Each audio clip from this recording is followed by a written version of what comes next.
Welcome to the GCI Conference Center. Thank you. Please stand by. You will now be placed into conference. There are 14 participants in the conference. Mr. Jaime, are you online? Mr. Klinkhardt, Ms. Craig, I assume you're online? Yes, sir, we are. Ms. Wilson? Yes, sir. And Ms. Sawyer? Yes. Okay. Mr. Jaime, are you online yet? Let me try. Is Lieutenant Jaime online yet? Okay, we will wait another minute. I said 1:15. It's only 1:14. So did everybody that's online, did you get the material that Sawyer sent out? I did, thanks. Okay. Yes. All right. Mr. Jaime, are you online yet? Yes, sir. Okay. So we have everybody back online. It is 1:15. I am going to call the Marijuana Control Board meeting back to order at 1:15 on the 11th of June. We were on tab 47 and discovered that some of us might not have had all the material. So we've been on break since 11 for people to review the material. Ms. Wilson, I guess maybe you could take a minute or two to sort of summarize where you think we left off, and then we can start our discussion again. The last I recall was answering,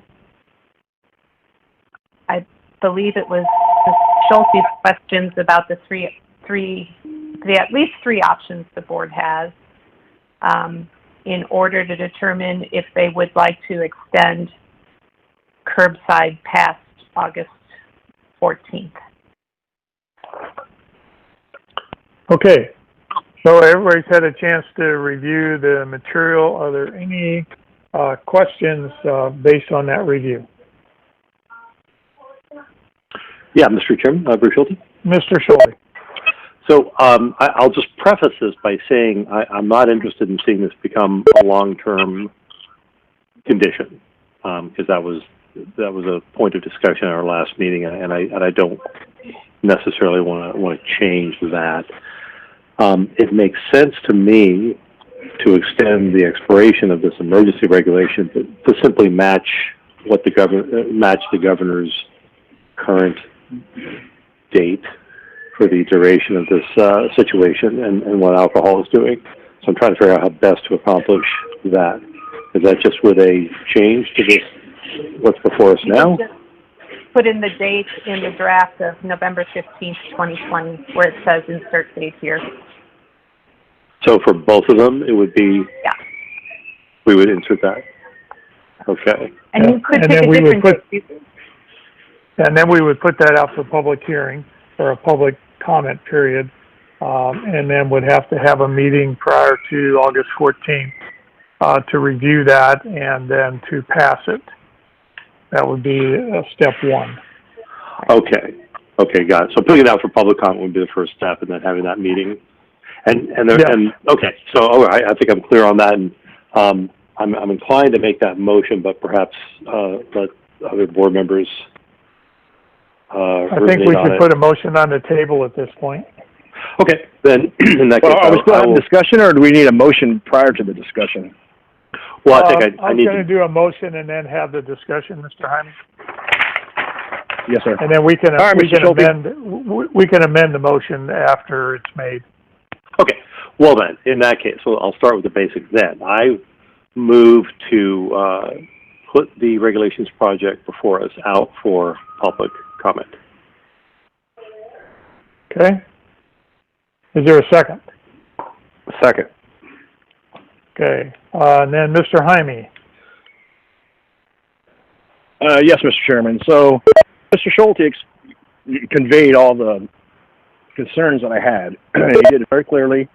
The only concern that I have going forward is I don't want this regulation even left on the books. I mean, I understand that even come November 14th, the governor may extend that date even further based on how many COVID cases we have here in Alaska. So, I mean, I think it is prudent upon us, for us to continue doing what we're doing. But once the pandemic ends or we have a date certain, which I don't know what that will be, then I think we do need to have I'd like to have a meeting to remove that regulation from our books completely. Okay. A question for the attorney then that maybe help me will frame a response for Mr. Jaime. To repeal a regulation, is it a meeting to vote to repeal, or does that repeal have to go out for a public comment as well? It's a new regulations project, Mr. Chair, and it would go out for public comment, and it would simply say 3 AAC 306 995 is repealed. Okay, And so the question yeah, I have then, and I think what Mr. Jaime's talking about is, our next scheduled meeting is August 19th and 20th. We would need to meet before that, once the public comment period on these regs are in. Then at our October meeting, the 28th and 29th, or at the August meeting, then we could start a regulations project to repeal this. We could then put that out for comment, and then deal with that at the October meeting on the 28th and 29th, which would be before the November 14th date. Would that sequence work so that one, we would do this, and then in October we'd be in a position to repeal a regulation, and can we then put an effective date of that repeal, say like November 15th, even though we might have voted on it on the October meeting? You could, but noting your, I'm trying to recall the date of your October meeting, if it's early October. The 28th and 29th. So it's going to take the Department of Law in general more than 2 weeks to finalize their review and get it to the Lieutenant Governor, and then it's effective 30 days after that. But for Mr. Jaime's concern, but I don't think you have. I think it'll be off the books very shortly after November 15th is what I'm thinking. Well, that's what I was trying to get to. Mr. Jaime's concern is that it not remains. So if this regulation passes and we say until November 14th, if we had repealed it on the October meeting, and then it took a couple of months to be effective, then by January it would be off the books, and we wouldn't have to wait till the January meeting to do that. Right. You just have to do your work, and then it goes over to me and our section and law and regulations, and get it to the Lieutenant Governor. Okay. So you would be done in October. Okay. So you understand that timing, Mr. Jaime? I do, and I'm happy with that. Thank you. Yeah. Okay. And Mr. Chair? Yes, Ms. Wilson. I believe Lieutenant Jaime understands this. I just know I'm going to get the question, why are you repealing a regulation that's no longer in effect? And the answer I have to give them is, and I want to make sure I have that, is the board doesn't want any signification of it even being in the book anytime past the COVID emergency. So, Mr. Chairman, I can address my concern with that. Just a minute, Mr. Jaime, but I think the also effect is that so far we haven't voted on anything. This is just yours. Oh, right. Yeah. So, yeah, Mr. Jaime. Yeah. What you just mentioned is absolutely correct. It's just like my one scare is if we leave on the books, then at any time, just with a majority of the board, we can reenact this, that regulation permanently. And I think more thought process should be, involved so that so it's not just brought back, on a whim because the board thinks it's easier or the industry thinks it's easier, but some more deliberation used in the future. That's my one concern. I just don't want it there so it's not easily enacted in the future. I understand, but even if we repeal something, it has to go out to comment. So if this was in the books and it said after a certain date this is no longer in effect, in order to make that permanent, which is one of your concerns, it would have to go back out for public comment. So there has to be a thought process no matter what we do. It's not simply a board vote at a meeting to change the date to something else and it takes effect. So, but I do understand your concern and that the board needs to do that.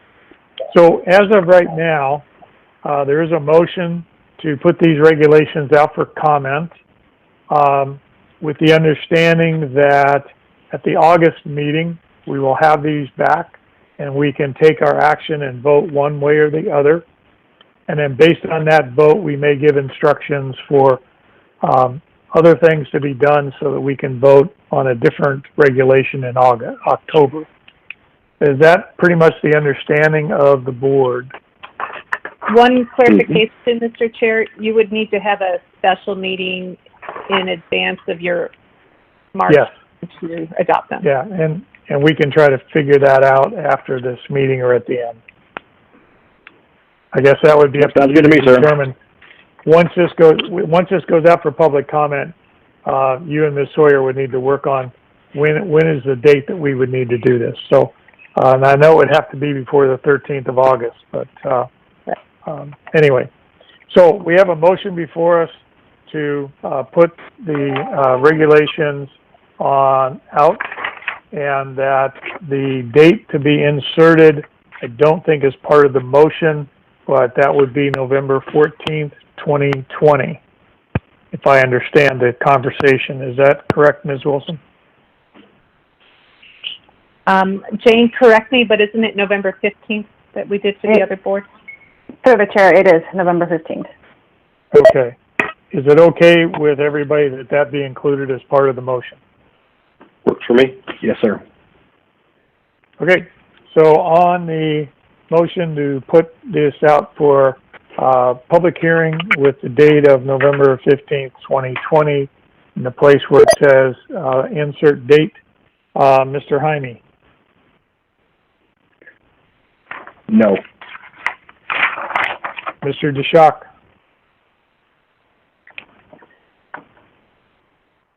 Yes. Mr. Miller? Yes. Mr. Schulte? Yes. And I'm a yes. That motion passes 4-1. Is there anything else we need? I heard you say the word public hearing. Do you want a hearing in addition to written comment? No, I meant public comment.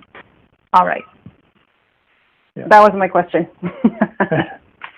No, I don't think there's any need to hold a public hearing. We've heard from the industry, and we know that they're supportive of continuing this as long as we can, and we'll let the rest of it play out through the public comments. Mr. Chair? Yes, Ms. Sawyer. I would like to just remind you, if I may, that the public comment or oral hearing is not only for the industry, but it's also for people who oppose it. Yes, I know.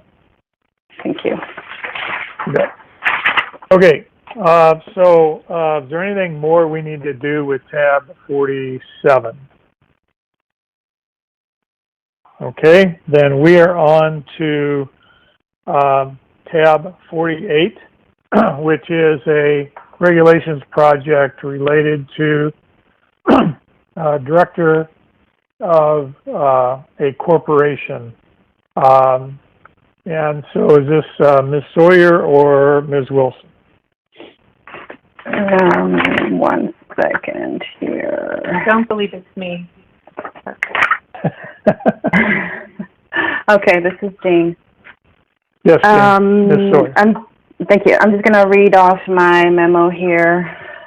This regulations project is a recommendation by EMCO in response to comments received regarding the inconsistency between 306.015 B4, 306.040, and 306.020 B2, Big D. 3 AAC 60602B2, application for new license, requires each corporate officer and director of a corporation to be listed on the application. Therefore, considering a corporate officer and a director of a corporation to be a licensee. A licensee must be a resident of the state and pass a background check. Attaches a recommended draft, and it would do the following. 306015B4 would add corporate officer and director of the corporation to be required to be resident of the state. 306040, ownership change is repealed and readopted for logical purposes to add subsection D and relettering subsection D to E, and would amend the definition of ownership change under 306040 F3 to include directors. Thank you. Okay, and the options before us after discussion is to put out for a draft for public comment, amend the draft and put it out for public comment, or send it back to staff for revisions. So are there questions of the board? Or questions from the board, I should say. Mr. Schulte. Yeah, just my only concern, and I'll just kind of pose this as a rhetorical question, would be that we might inadvertently create problems with businesses that have already been approved.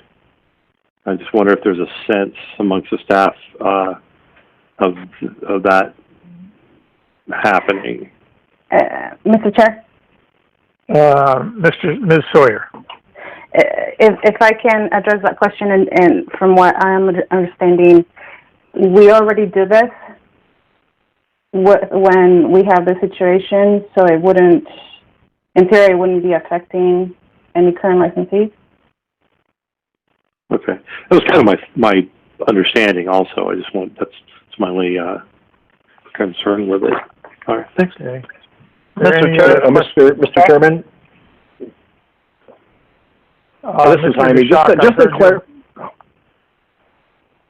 Mr. Jaime, can you wait for Mr. DeShock? I think he got in just before you. Yes, sir. Okay, Mr. DeShock.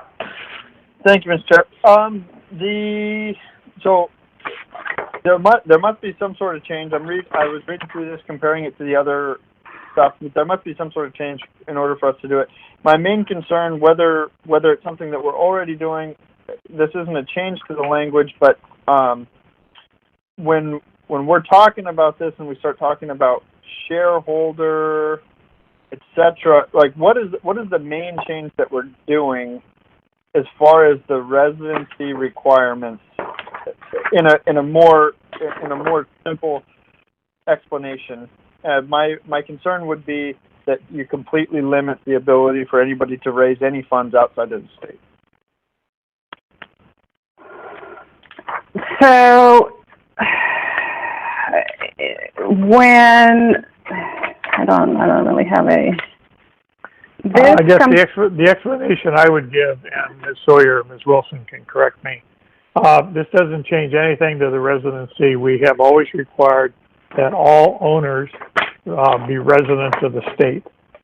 We've had considerable discussion about whether or not we would allow outside ownership or capital from outside. The decision is that if people can get a loan through a legitimate corporation from outside, that is not ownership, that is a loan. It is something that has to be paid back, but not an ownership. And so I think what this regulation does is to make sure that the inconsistencies between the three regulations are corrected, and that current interpretation, even given the inconsistencies between those three, become what it is. But it is not to change anything on the residency requirement, and it has always been our policy and part of the regulations that all owners must be Alaska residents. Thank you. Thank you, Mr. Chair. In, under 3 AAC 306.015B4, amended to read, So in number 4, it originally said a corporation, unless the corporation is incorporated or qualified to do business in the state, and it adds in and each, an underlined corporate officer, each director, and each shareholder. As we add that in, what impacts does that have to current operations? Ms. Sawyer. Thank you, through the chair. It shouldn't have any impact other than what it already is. The bolded outlined section is being added here. Shareholder is already there, and it's just to make it consistent to the other regulations that already require these things.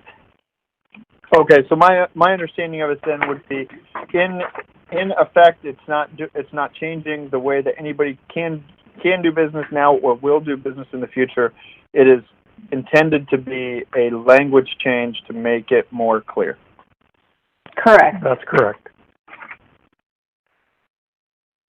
Thank you. You're welcome. Mr. Jaime. Ms. Sawyer actually answered the question. I was just going to verify that it was a clarification of the language. So I'm good. Okay. All right.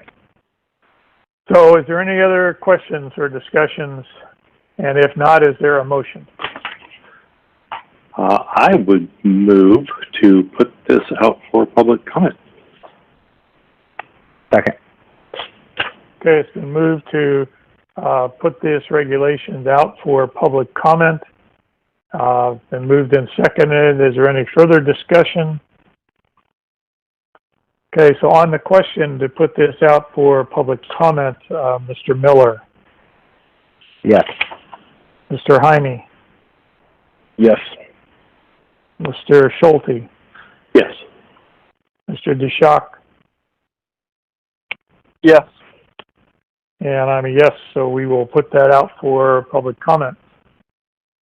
Okay, the next tab is tab 49. And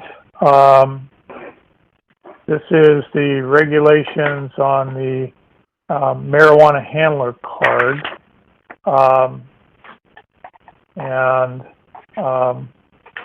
Rather than have Ms. Sawyer read this, hopefully we have all read this. I believe this is part of an implication for the fact that we stated that the marijuana handlers cards would be extended for a year, given the COVID and the workload. It would put in regulation that the handler cards permits are for 4 years instead of 3. Would not be retroactive. It would not coincide with the marijuana handlers cards education, which have to be renewed every 3 years. It would potentially have an impact on revenue for the office. And our options are to put this out, draft out for public comment, amend and put out for comment, send back to staff for revisions, or close the project without action. And I believe this is coming to us from the staff based on our decision this past year related to COVID. Ms. Sawyer, Ms. Wilson, did I summarize that sufficiently not to have missed any nuance? Mr. Chair? Ms. Sawyer. Yes, thank you. You summarized it pretty good.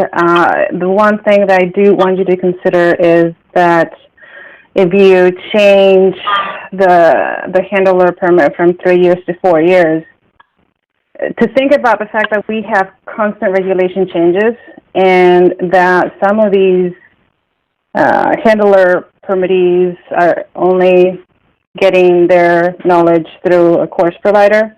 And so you would be extending that period. You know, they wouldn't be renewing their knowledge in 3 years. They would be renewing it for 4 years. Yes. Okay. Is there any Mr. Chair? question? Ms. Wilson. I just wanted to confirm that if this is a COVID fix, this is a permanent reg. So again, if you're in a position that you want to change that back to 3 years, that would be another regulatory project. Right. Okay. Is there any questions from the board? This is Jaime. That's right. I don't know if it's a discussion or a question. It's, this was enacted due to the COVID pandemic. This seems to be changing an awful lot. If we make this a permanent regulation, it's changing a lot. In-house, the training, it's just a lot. Is there any way we can extend this similar to what we did with the first regulation project we discussed, as far as extending to November 11th or whatever that date was?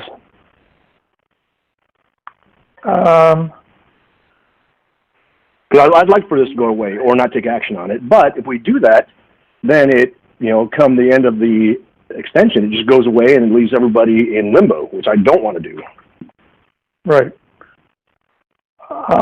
Maybe Ms. Wilson could answer that. I think in the first paragraph said at our emergency meetings in April, the board opened a regulations project to extend the validation period from 3 to 4.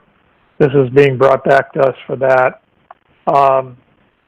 So I don't think this was an emergency regulation. It was not. It was just a vote, and we were trying to accomplish the aim of it. So regulatory change became necessary. Mr. Right. Chair, I appreciate the clarification.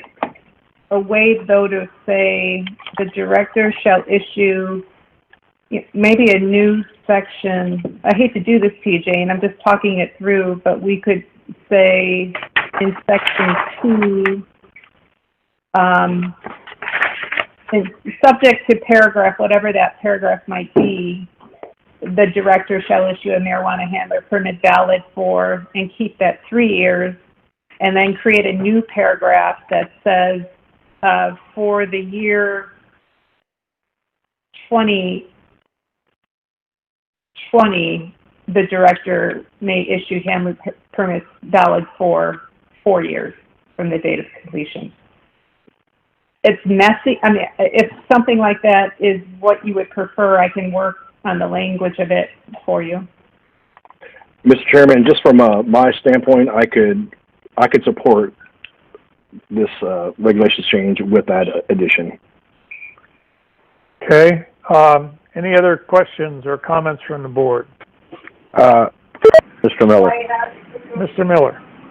So as it stands right now, so I understand, if someone's marijuana handler card expired, it expired, correct? Through Chair? Yes. Well, at one of those special meetings, you guys voted to, by policy, not regulation, extend that to, I believe, March 2021. So if you were asking today, is my handler expired, even though your card says it's expired, we would say no. Mr. Miller. Yeah, so I'm struggling a bit here. Do we know how many people have basically taken advantage of this and not renewed their handler's card? Well, what our admin officer has been doing, because this is actually very manually intensive, she has been going month by month, extending the year. But there are about 7,000 handler permits that this might apply to, because your motion at that meeting was a little bit vague. It just opened it up. You just left it really open. And so there are over 7,000 handler permittees that your motion would affect. Okay. Well, I'm talking out loud, so tell me to stop when necessary. That the office is open. People are applying for new handlers cards. Mm-hmm. I assume people are renewing handlers cards. They are. I think when we first talked about this, maybe we didn't understand where we would be and how offices would be opening, I guess I would say remotely for these types of services. You know, I'm not sure I support moving this forward, but I'm looking for input from other board members as well. And if it doesn't go anywhere, I'm sorry for all the extra work we caused you on a very broad vote that we made. Mr. Miller, I would, not to preempt any other comments, but I'm of the same mind as you. I believe also, if not in the last year, at least within the last year and a half, I have raised some comments about we have not really gone back and looked at how we approve the actual courses, how we do any quality assurance on the courses. I'm concerned that, you know, they're supposed to, even though they're renewed every 3 years, they're supposed to update per every time we make a regulations change. If it affects the way their courses are done, then they need to be information current. And I don't know that any of us, certainly not as a board, we're not looking at all those changes. I don't know about staff. So I'm of the mind to send back without a date certain to come back, so that maybe 1 or 2 board members could work with the staff to look at the whole education and the courses, whether we're really doing a good job of quality assurance or whether we're doing a really good job of making sure that they're updating it. Do we know which courses everybody's using? I think we have, I don't want to say how many courses we've approved, maybe 10 or 11. Are all of them being used equally, or only 1 or 2 being used? I would like to see us look, and I don't want to confuse that with the handler's card permit, so I would just as soon leave the handler's card where it is. That's sort of my thinking. Any other comments from board members?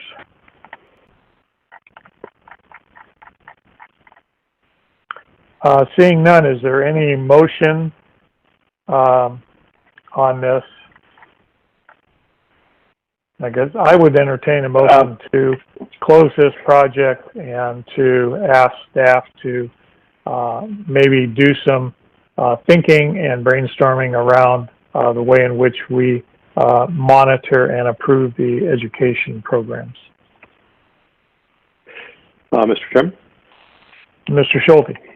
It occurs to me, because in looking at some of the other regulations projects that we're going to be talking about, there's several of them, I think, lend themselves to the notion of a working group that could focus on specific sections of the regs, and yeah, I wonder if this wouldn't lend itself to that as well.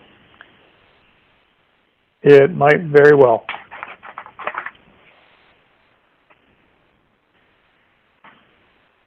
I would make the motion as described by Mr. Jones. Now I have to remember what I said. And I would second that one. Okay. All right. So if I remember right, I said that we would close this project and that we would ask staff to brainstorm ideas around monitoring, quality assurance, and approval of our education courses that lead to the marijuana handler's card. That motion has been moved and seconded. Is there any other comments? Mr. Chair. Mr. Chair, I have a question. Okay. Ms. Sawyer and then Ms. Wilson. Thank you. So I don't mean to be a pain, but what do you want to do with you guys' motion at that one meeting about extending them by policy through March 2021? Right. Are there a number of people that have to go out and now get their permits renewed after this meeting for their handler cards? I guess I was not aware that my motion would change that. policy statement. If it did inadvertently, I think I'm okay with that. I think Mr. Miller said the office is open and people are renewing and people are applying for new ones. But I will leave that up to any other board member that wants to weigh in. Or we can take a vote on this motion and then deal with that question. Either way, I think. And if I could add, were you to do that, and I understand exactly what you're saying, you currently have a policy that's inconsistent with your regulations. And if the desire is to close the project, I think the staff would have to see how many permits they actually extended, and if they need to call these people to renew their handler cards now. Okay. Well, I don't think we want to heap that kind of workload on staff right now. And I understand how many people had their cards expire, because I think that was the point. You know, they couldn't get into the office. So it's a subset of those 7,000. Mr. Chair, I believe it's about 400 handler permittees who have, by policy, extended our expiration date. So if I understand then, if they have already got an extended date, and we were to pass this motion, I don't understand that would have any effect on the fact that you had already changed the date on their handler's card. It would if somebody's expired tomorrow.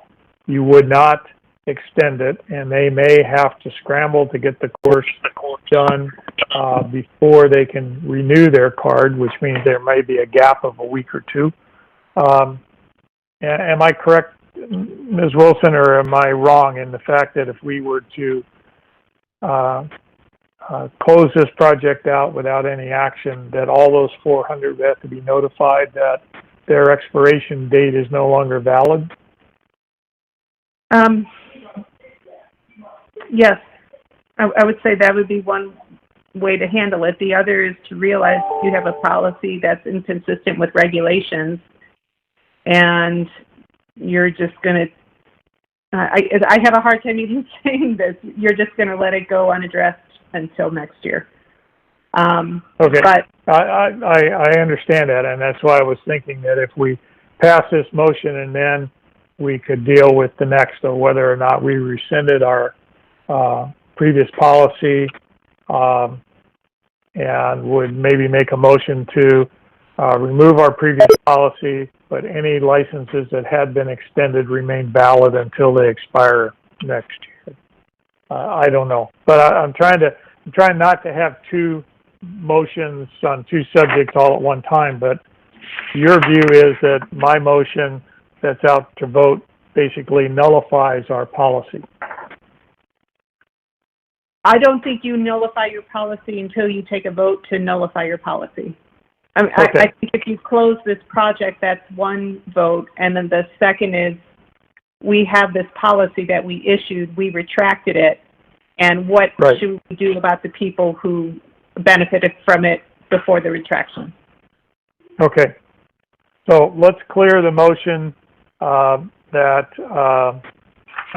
closes this project and ask staff to brainstorm around the quality assurance and issuance of the actual education program, and then we'll tackle the other one next. So on that motion, Mr. DeShock? Yes.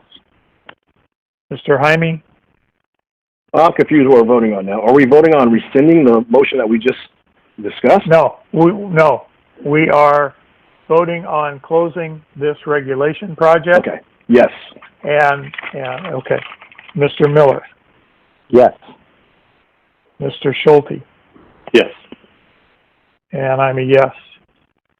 So now, with Ms. Wilson and Ms. Sawyer's comments, we now have an existing policy vote to extend handler marijuana cards from 3 years to 4 years. We understand that about 400 of those handler cards have been so extended, and we now have a policy that is different from our regulation. And if I understand correctly, the possible cure would be a motion to rescind our policy vote on extending the marijuana handlers cards from 3 years to 4 years, but that for the handler cards who have already been extended, they remain valid until their current expiration date. Is that a motion that would cure our issues, Ms. Wilson?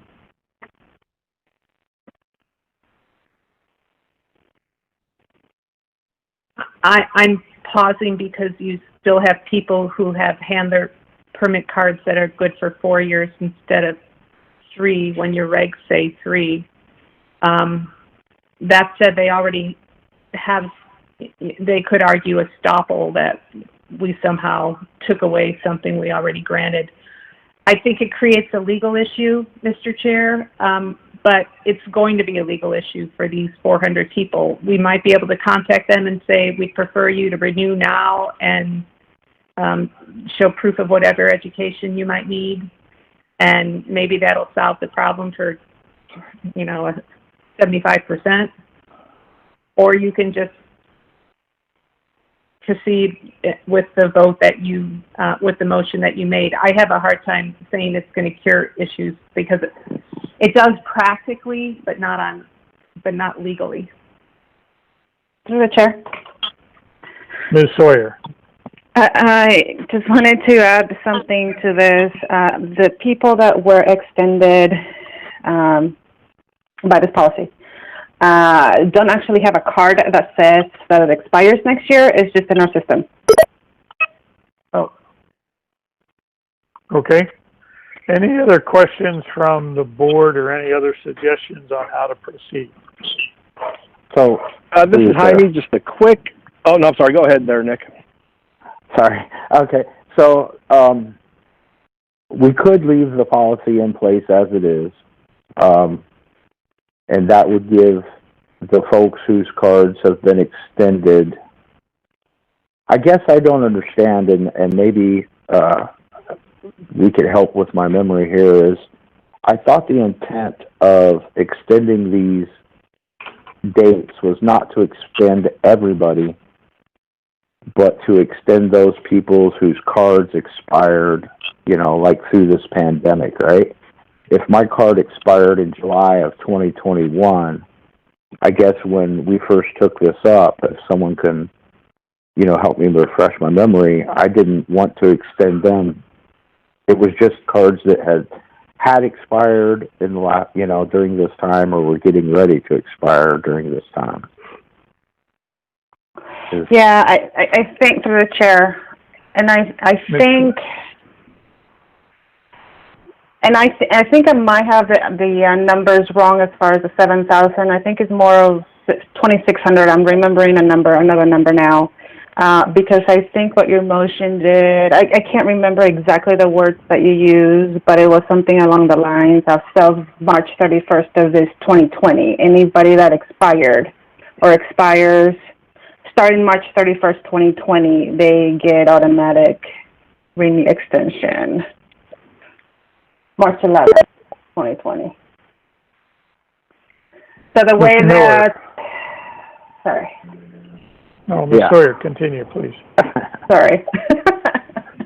The way that our administrative officer and I were looking at it and trying to analyze it was that there were a lot of permittees that would be extended when they probably didn't need to. Like, let's say you said, okay, starting March 11, 2020, anybody who expires then, from March 11, 2020 and later gets renewed until March 2021, then you're talking about someone who expires today or in November of 2020 or December of 2020.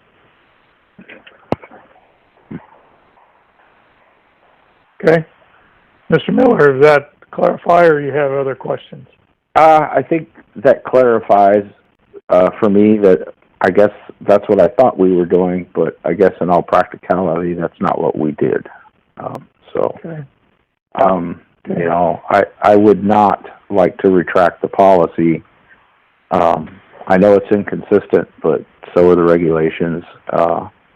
But maybe if we were going to do something, maybe we could add some clarifying language to say that if your card expires between March 11th, 2020 and November 2020, you have until whatever date to get them renewed.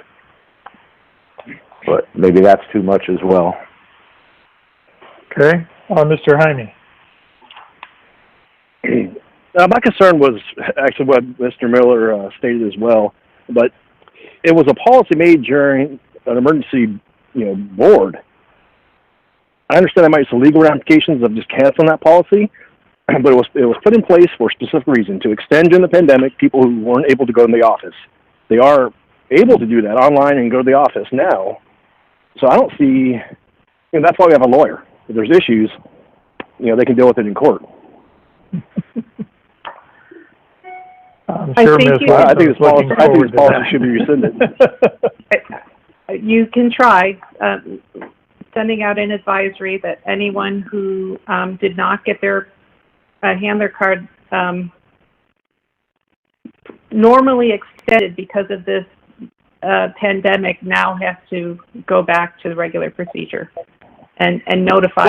That's how. I guess that's what I was. If they did it during the time frame within the policy that we made back in May or whenever this policy passed, then I think they should be extended. We can't go back on our word. We said what we were doing. We did it. But now that things are going away, I think that policy needs to end. Where, from this day forward or from November forward, it's a 3-year license, not a 4-year license. So when a lawyer sees something like this, they always try to figure out who the wrong party is and who's going to enforce a violation. In this case, I don't think it's AMCO, because the AMCO is going to say, you fell under this window, we're not going to hold the licensee or you responsible. Is there any other third-party member of the public who might bring a court action regarding this? I can't imagine that, but heck, lawyers can find lots of reasons to get into court. But those are the only individuals who I could see may be aggrieved by this if AMCO determines they're not going to issue citations, notices of violations, or move for revocations or suspensions. As they shouldn't, if they're within the policy that we, as enforcement shouldn't if they are under the policy that we enabled or enacted, during the emergency meeting. Even though it's inconsistent with regs, but, that's the legal. Yeah, Ms. Wilson, if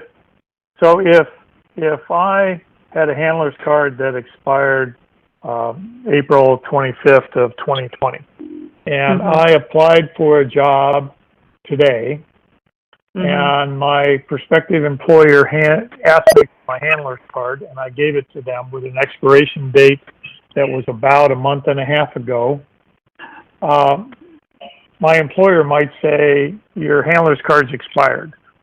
And I might say, well, it's under this policy. So then would the employer be responsible for calling the office to find out if in their files this had actually been done? If no new cards have been issued, is it the responsibility of the handler card holder or the employer to verify that in fact this is not an expired card?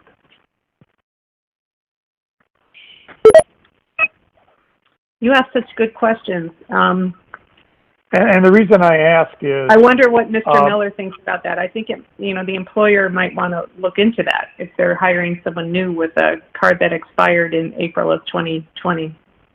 Yeah, and the reason I ask that is, I was thinking of a potential solution would be for us to ask staff to, everybody in their records that they extended, to inform them that we would we will continue the extension, but we would ask that they renew their card now that they have access to the office and online.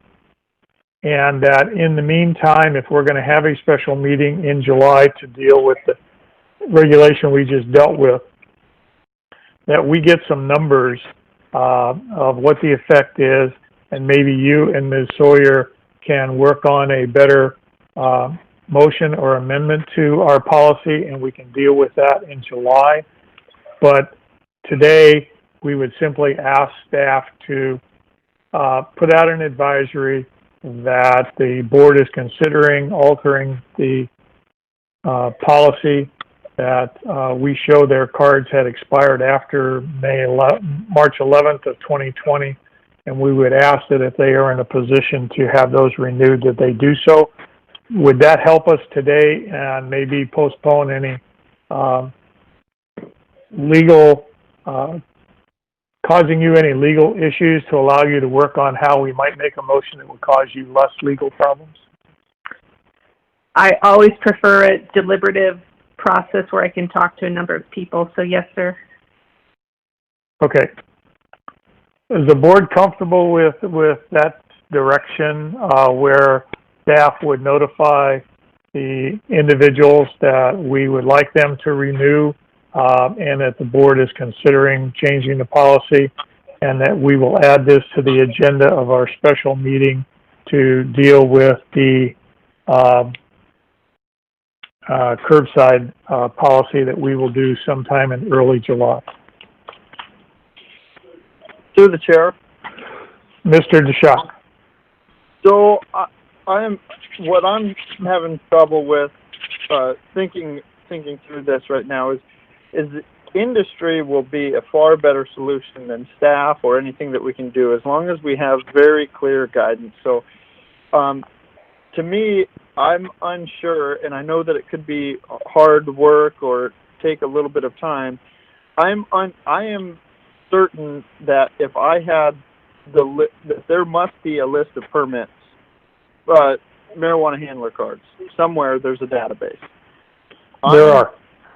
And I'm fairly certain that it's in a CVS or Excel file, and within 1 minute, I could run a filter and find every permit handler card possible that is expiring between March 11th and some date in the future X.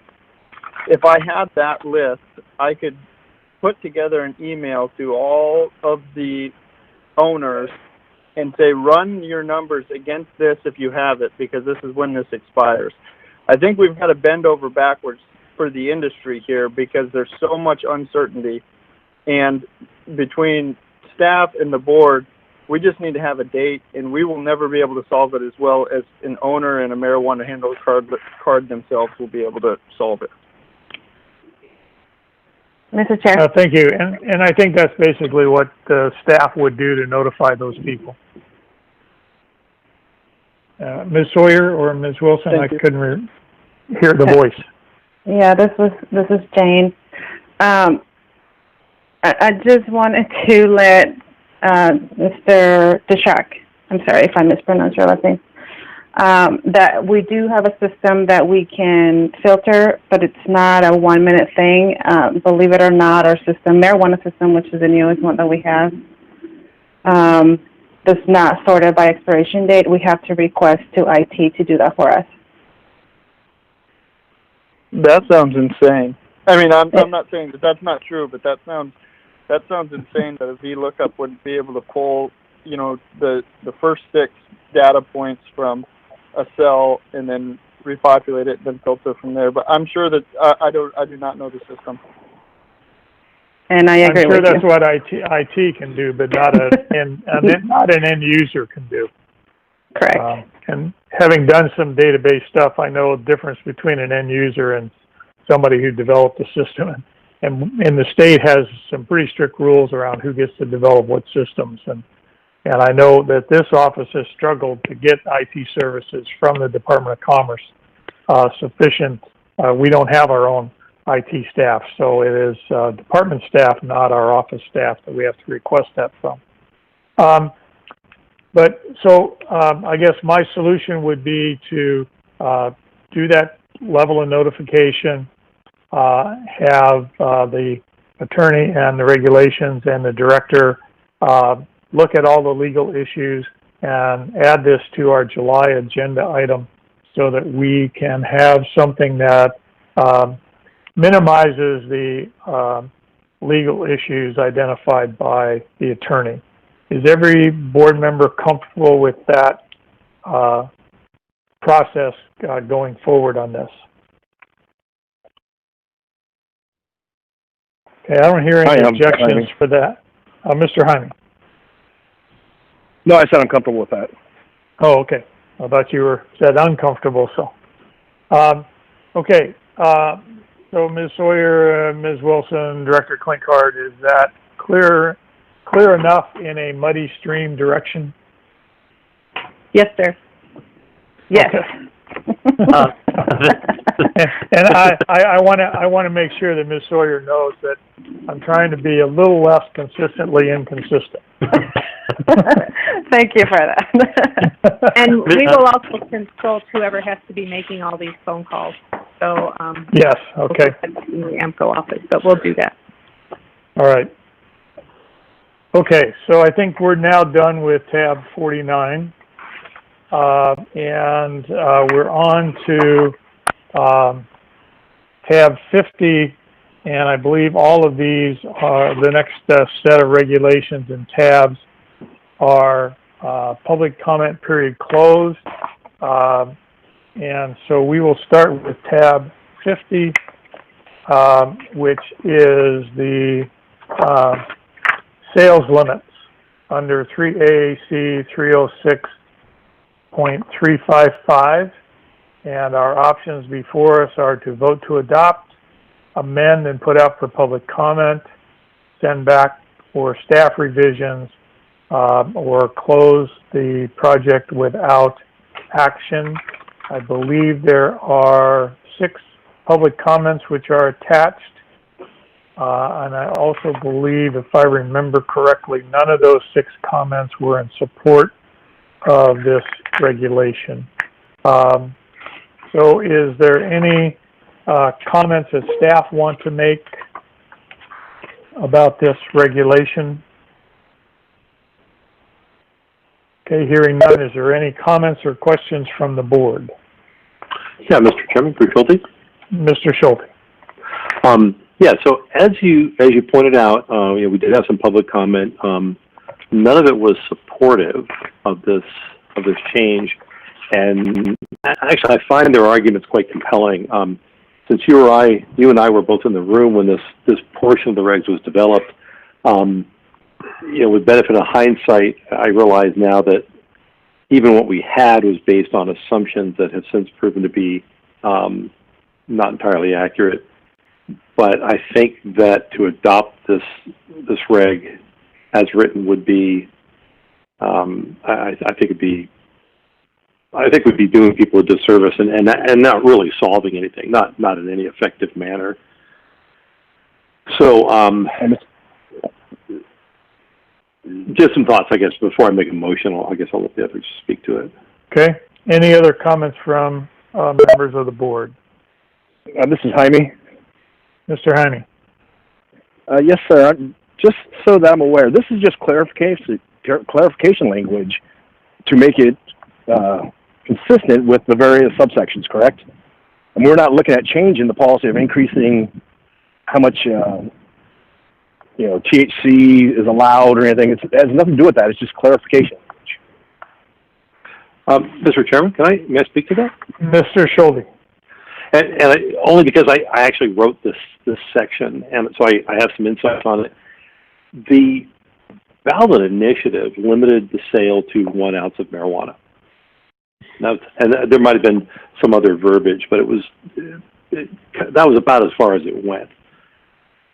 In the course of developing the regulations, we realized, well, wait a minute, the ballot measure really didn't address, concentrates and edibles and all these other variations. And so my best attempt to expand on it while keeping within the legal definition, legal sideboards of the statute, was to say, okay, well, we need to put some metric to these other products.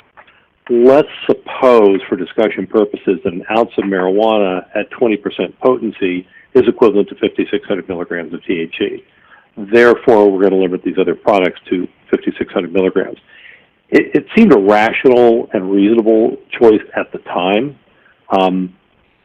but I didn't realize that, very quickly, as soon as these stores started opening, we were going to see marijuana with potencies of 22%, 25%, 26%.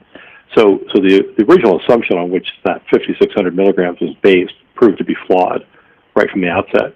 And so my concern with adopting this as is if somebody's selling an ounce of marijuana, which under statute would be legal, somebody could say, well, wait a second, that's 25% potency, so our regs say you can't do it. So our regs would immediately be in conflict with statute. That's one problem I see with this, and it's a problem of my own making, our making, I suppose. But unfortunately, Mr. Schulte, won't that continue? Even if we change regulations in the future, there could be higher potency, and we got to come back to it. There's not going to be ever a good answer. So by establishing 5,600, at least it gives us a bar. Well, and I do understand what you're mentioning. But this proposed reg would seek to draw flower into the same category as all these other products, and so we would be saying, in statute, we're saying somebody can purchase and possess 1 ounce of marijuana, but then in regulation we could be saying, but actually you can't, depending on the potency, and that's my fundamental problem with this. So, Mr. Through the chair? Mr. Jaime. So wouldn't it be easier just to leave that 5,600 milligrams and take an ounce out? I mean, we're doing exactly the same thing, and it makes it, across the board equal. Mr. Chair? Through the chair? Mr. Schulte.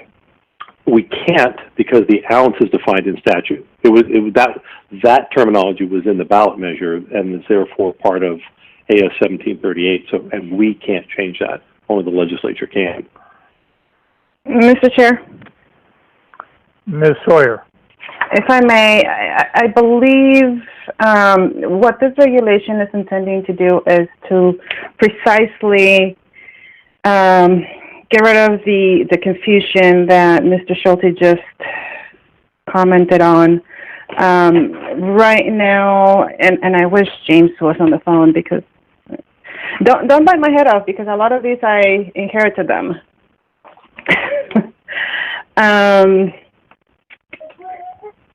Right now, people think that they cannot buy more than 5,600 milligrams of THC in combined of any kind of marijuana.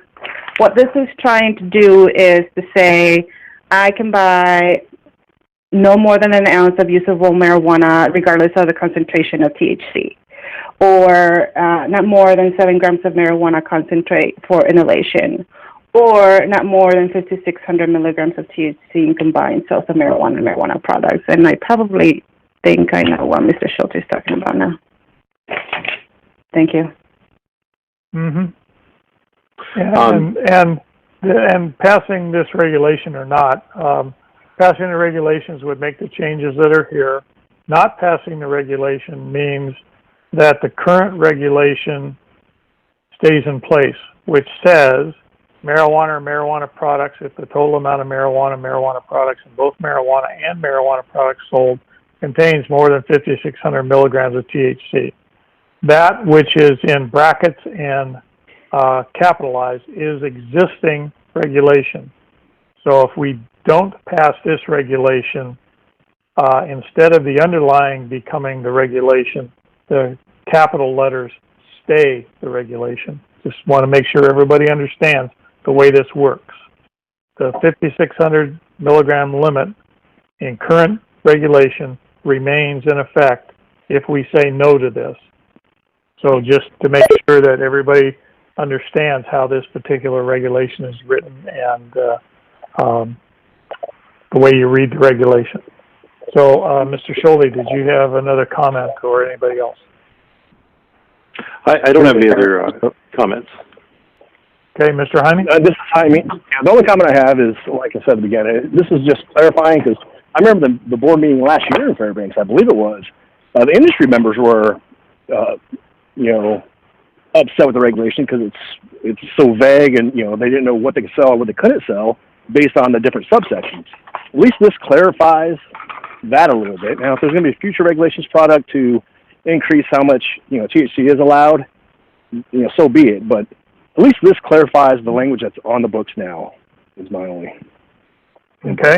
Any other comments from any board members? Through the chair. Mr. Miller.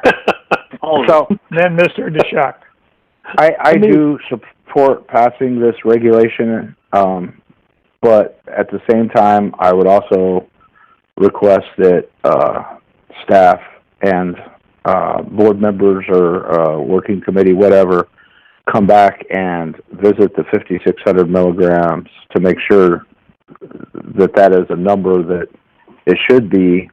And, I've mentioned this before, Mr. Jones, you're probably tired of hearing it, but, 306, 355 is very inconsistent with 1738 on transactions per day. And I think we had even discussed this a little bit with our attorney at the time that, we can't track a consumer's transactions per day. We're not allowed to track their personal information, and I would like that to be revisited as well.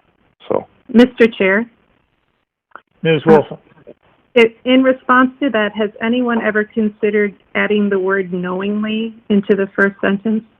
Meaning a retail marijuana store may not knowingly sell to any one person per day?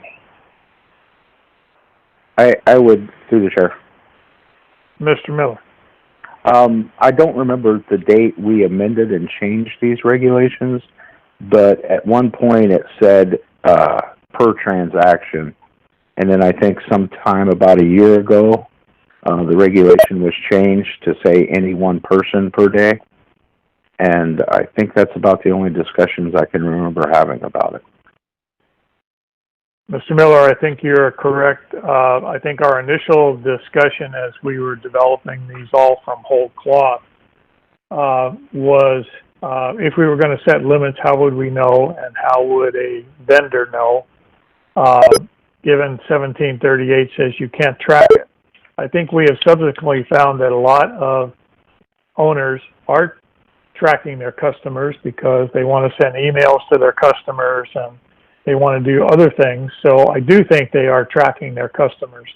But in terms of tracking them for violation of a regulation in terms of the amount or quantity is sold, I think is a different issue. I think any retail establishment is allowed to keep track of their customers and honor their good customers and do that as part of their marketing scheme. So, but I think we did just change it to any one person per day.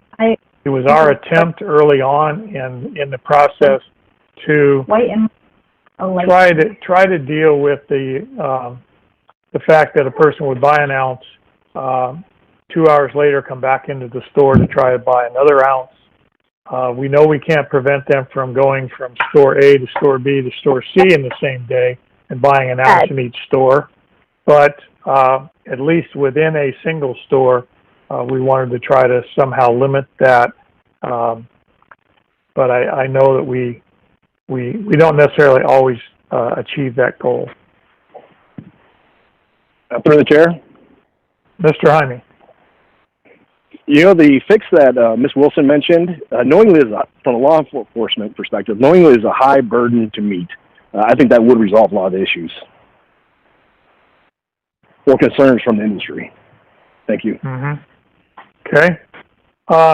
So we've had a lot of discussion. Is there any motion before us? And Mr. DeShock, sorry I missed you. No problem. I just wanted to put this out there on the record, or however we need to do it.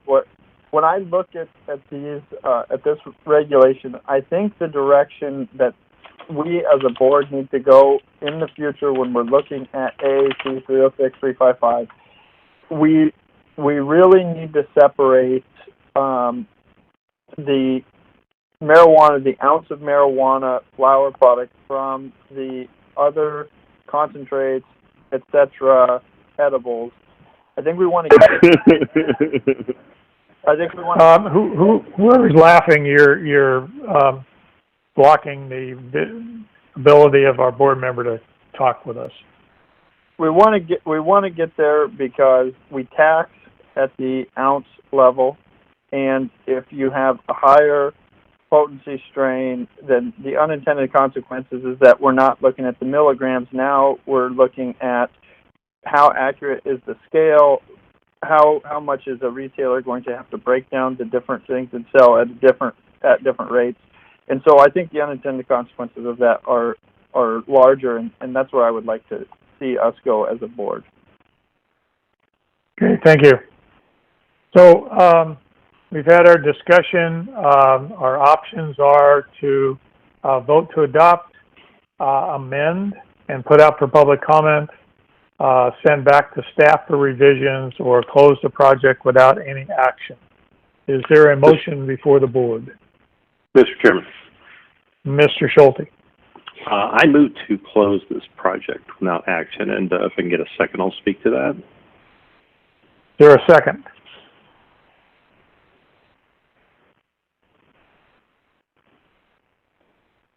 I'll second it for discussion. Okay, Mr. Jaime, it's seconded. Mr. Schulte. Yeah, I think we've had a very good discussion on this, and there's some valid points brought up, and I think that the problem that's sought to be solved with this is potentially a valid one.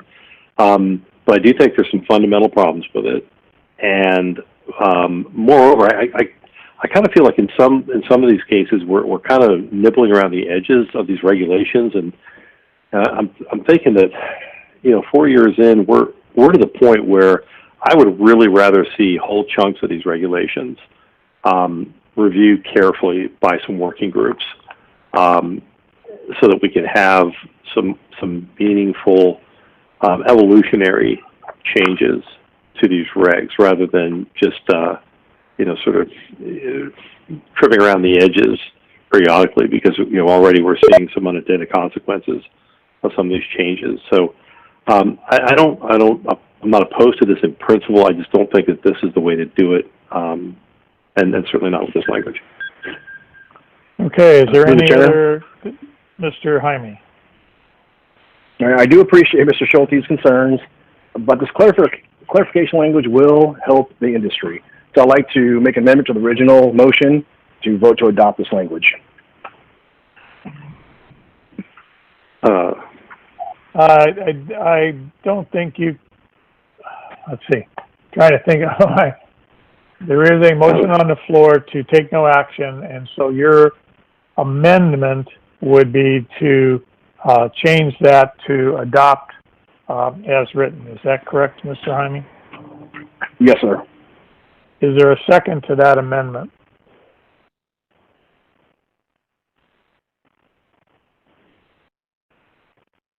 Sorry, Mr. Miller. Procedurally, Mr. Miller? So I'm confused now. What are we trying to do? Procedurally, I would recommend that you vote on Mr. Schulte's motion up or down. And I don't want to provide Lieutenant Jaime without the ability to make his motion, but that amendment is completely contrary to the motion that's on the table. And perhaps you, Mr. Chair, have more experience in your assembly days about dealing with that. But I guess my assumption in taking that as an amendment was that voting yes on Mr. Schulte's motion basically closes the subject. And unless we reconsidered his action or voted it down, there would not be a place for Mr. Jaime's motion to adopt once we had already said we aren't going to adopt. So, it would have to be voted down. You're right. And that's what yes, I mean, Yeah, okay, I understand. So rather than the amendment, if we want to look at another option other than Mr. Schulte's option of closing the action, then our vote would be a no on Mr. Schulte's motion. Is that correct, Ms. Wilson? Correct, or Mr. Schulte can withdraw his motion and you can start over. Okay. Can I just call the question? All right. We will call the question then, and the question is the motion before us on the issue with the sales limits is to close without action. And so Mr. Schulte. Yes. Mr. Jaime. No. Mr. DeShock. Yes. Mr. Miller. No, and unfortunately I got missed for my discussion, so I'm not. I know it's probably too late, but I would have liked to have had some discussion before we voted on this motion. Okay. All right. I think it would have been important. Okay. Thank you. I'm sorry, but I didn't hear you, so. And I will vote no, so that motion fails 2-3. And is there, either from Mr. Miller or Mr. Jaime, another motion? Through the chair, Mr. Miller. I would make a motion that we would adopt these regulations as written. Jaime will second that. Okay. Through the chair. Mr. Miller. So I know these aren't perfect, and I understand where Mr. Schulte, I have this discussion all the time. The regulations aren't perfect. It would be nice to get everything in one big chunk, but unfortunately, we just can't seem to do that. But anyway, why I support these regulations being passed today is the way the regulations are written today. If you try to buy an ounce of marijuana that tests at 25%, you can't purchase it. It's if you look at the amendment, if you look at under 3, where we're removing that language, it says if marijuana or marijuana products, if the total amount of marijuana is more than 5,600 grams, today you can't purchase that ounce.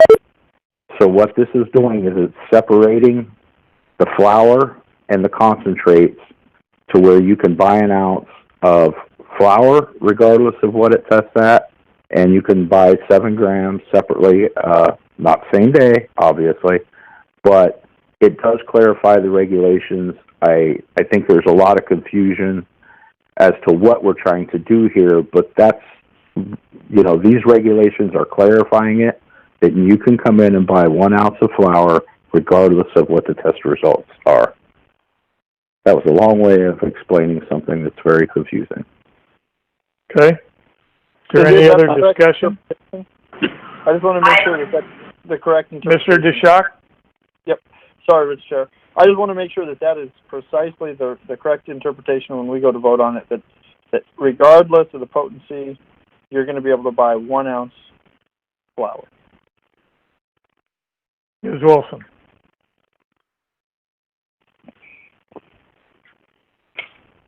I'm off of mute. Okay. It's that word "or" that's getting me. Hold on.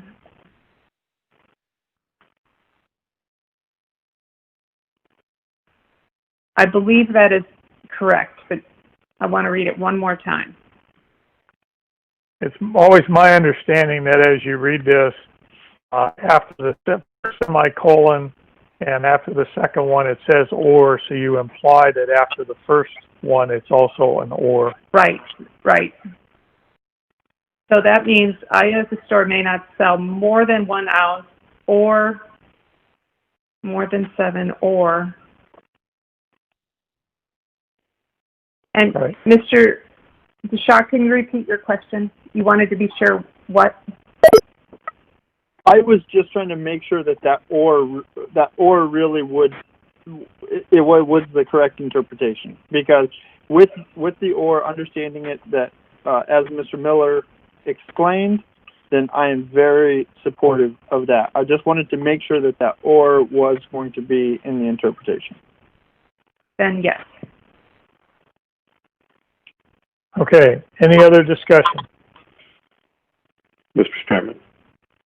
Mr. Schulte. So I'm gonna beat this dead horse. I think I understand what Mr. Miller is saying, but I just want to be very clear on this, because I think I support what he's saying. That the interpretation here is that with this language, this modified language, someone can come in and buy an ounce of marijuana of any potency, or they can buy 7 grams of marijuana concentrate, or they can buy 5,600 milligrams of THC and combine sales of marijuana and marijuana products. But the problem is, being half German, I could interpret that last sentence as being inclusive of both a marijuana flower and products, and I could see this being a point of contention. Am I just interpreting this wrong? And now that I hear you, Mr. Schulte, what the first sentence? So, a retail marijuana store may not sell to any one person in one day. They can't do any of these things, these 3 things. So I think if the potency of one brings you over 5,600 milligrams of THC, it is limited. Exactly. Okay. So that is no. Shock wrong, but that's how I read it. And that's the problem, and I think Mr. Miller even spoke to that, and that's why I have an issue with this, because one could then read this and say, well, you may not sell to any one person per day more than 5,600 milligrams of THC and combined marijuana products. Well, if the THC content of an ounce of flower is anything greater than 20%, you can't sell them an ounce. That's the problem I have with this, and that's why I can't support it. Through the chair. Mr. Miller. The way I read it, and I'm looking for some information from Joan, is if it's a combined sale of marijuana and marijuana product, not if I come in and buy 1 ounce of usable flower, then that 5,600 milligrams does not apply. Well, to the chair, if I may. Mr. Schulte.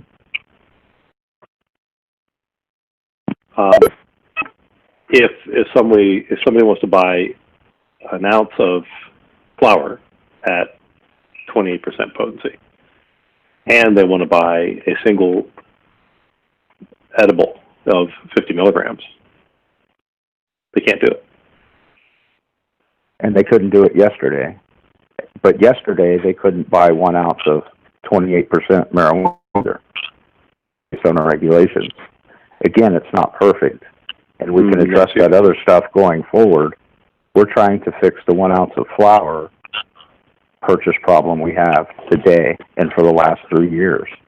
It's not perfect, and that's why I said that I supported passing the regulation as written, but would also like to see a project come back and fix these other issues. But leaving it totally broken, I don't think is the right answer. And I'm learning as I go with this. This was not a regulations project that I was on the ground floor for. So yeah, that word combined has a meaning. In combined, so it would have to be both marijuana and a marijuana product fall under that.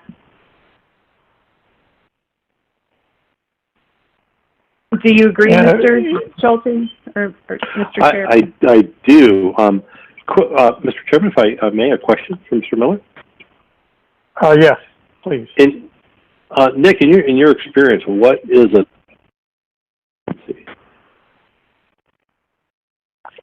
Mr. Schulte, are you still there? I am. Can you hear me? Okay. I can now. I wasn't there for a bit. That's why I'm sorry. Somebody was calling me, and I think it interrupted. So my question for Mr. Miller was, what, in your experience as a retail store owner, what's kind of the upper limit of THC potency that you've seen for flour? Oh my goodness, I've seen it in the 30s, and you know, and someone will come in and want to buy an ounce of that, and then we can't sell it to them because it's more than 5,600 milligrams. You know, if I had to say right now, I would say probably 50 to 60% of the product flour that we carry in our store is over 20%, tested over 20%. So, and you know, this regulation does fix that where we could just sell 1 ounce of flour and be done with it. But it does need additional work, and that's, you know, taking a little bite at a time is not perfect, but it does fix what I would say is a pretty significant problem right now.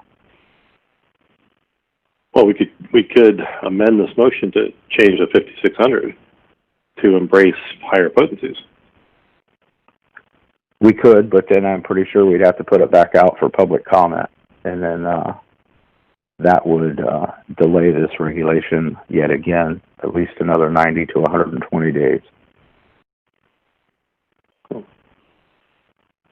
Okay. No more questions. Mr. Schulte, I think if you and I remember developing the original part of this, and I think part of it was an attempt on the board's part, along with staff, was we weren't sure exactly in the beginning what kind of products we were going to have, what kind of issues were going to come up. And so we knew there was bud and flour, and we knew what the regulation or the law stated about at least an ounce in the possession, so that was a saleable limit. We understood that marijuana concentrate could have any potency that was allowed. That's why it was a concentrate item. And then we weren't sure what else was going to happen. And it was something we knew we couldn't measure by grams and we couldn't measure by ounce. And so we came up with the 56 milligrams, you know, looking at whatever else might come up down the road. And I think what experience has shown us in the last 6 years or 5.5 that I've been on this board is the industry has gone way beyond where I think we went to. So I would agree with Mr. Miller. I think if this clears up for him and others for today, and then we go back and look at that, I think we've raised some other issues in the last couple of days about whether 5 milligrams of serving, given most other states are at least 10. I think there's a lot of things that we could put a work group together. But if I remember right, the 56 milligrams was our attempt 5 years ago to come as close to possible to staying within the limits of the grams and the ounce with whatever products might be coming out. So in that sense, I would agree with Mr. Miller to vote this up and then work on changing that last part now that we have 5 years of experience in terms of what kind of products are on the table.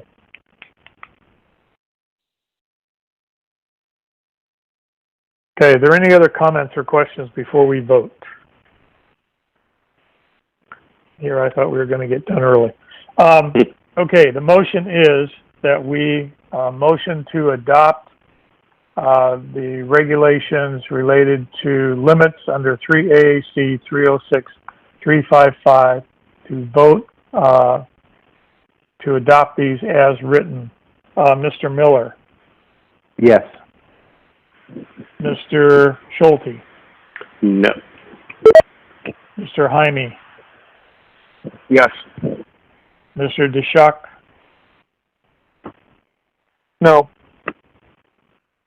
Okay, and I'm a yes, so that is 3-2.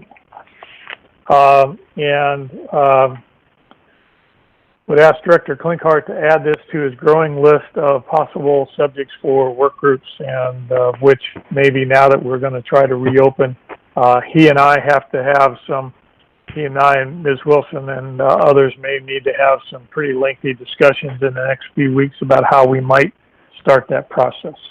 I agree, Mr. Chairman. Thank you.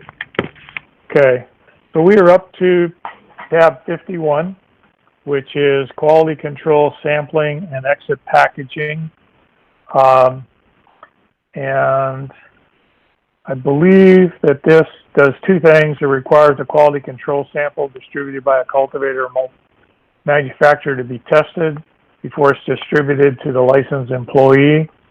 And it allows opaqueness of exit packaging that is required by retail to provide to consumers and cultivators to provide employees with quality control samples, and also does not allow quality control sample to be transferred from one licensee to the other, and for then that licensee to put it out to their staff for quality sampling. I believe there were four comments, and I believe they were all in the affirmative to have this adopted.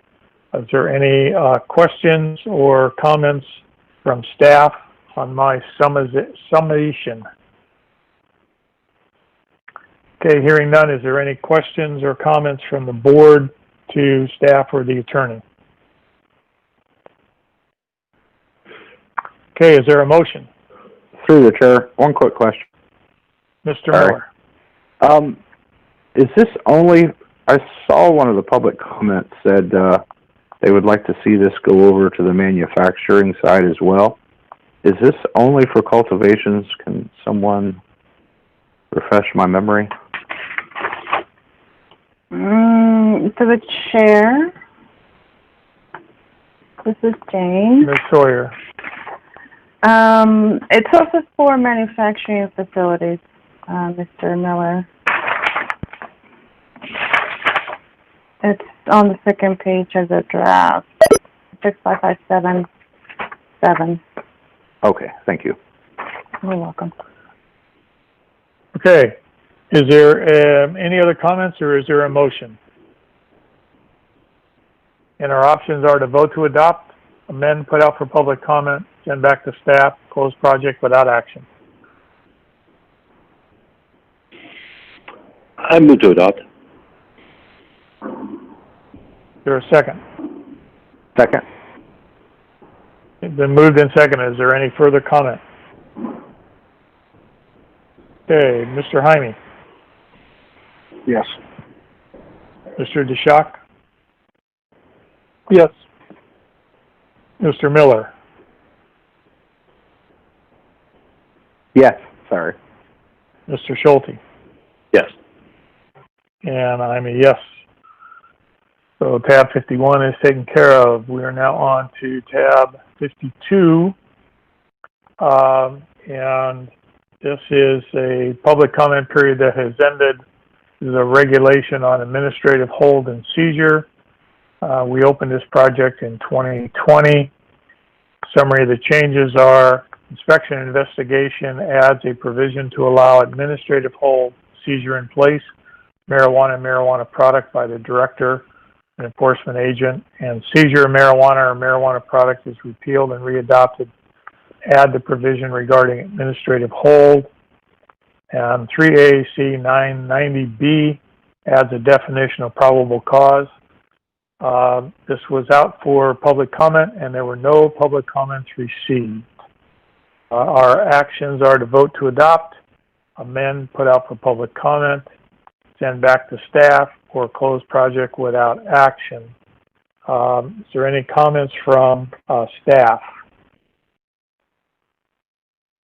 Hearing none, is there any comments or questions from the board? Through the chair, is Jaime. Mr. Jaime.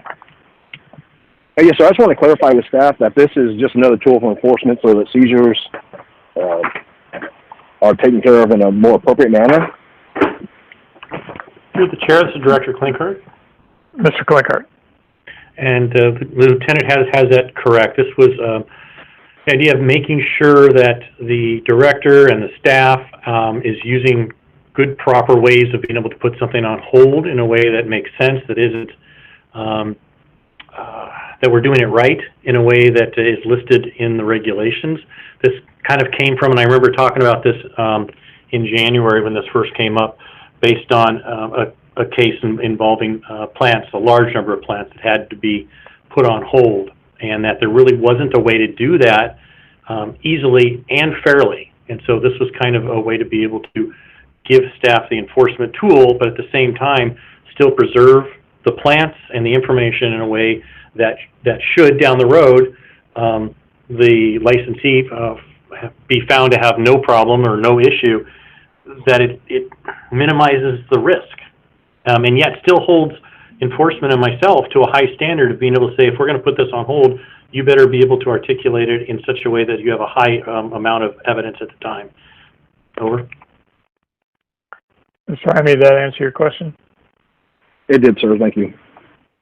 I believe this also sort of came out of the grow operation that used pesticides, and we had to put a hold on lots of products in various retail stores and manufacturers, and so rather than seize them, we could put a hold in place, and then we worked out a process to sort of collect that so we could destroy it once the test showed that there were pesticides, rather than have to seize and then our office have to hold all that stuff, which we're not necessarily equipped to do. And so I think this is partly out of that as well.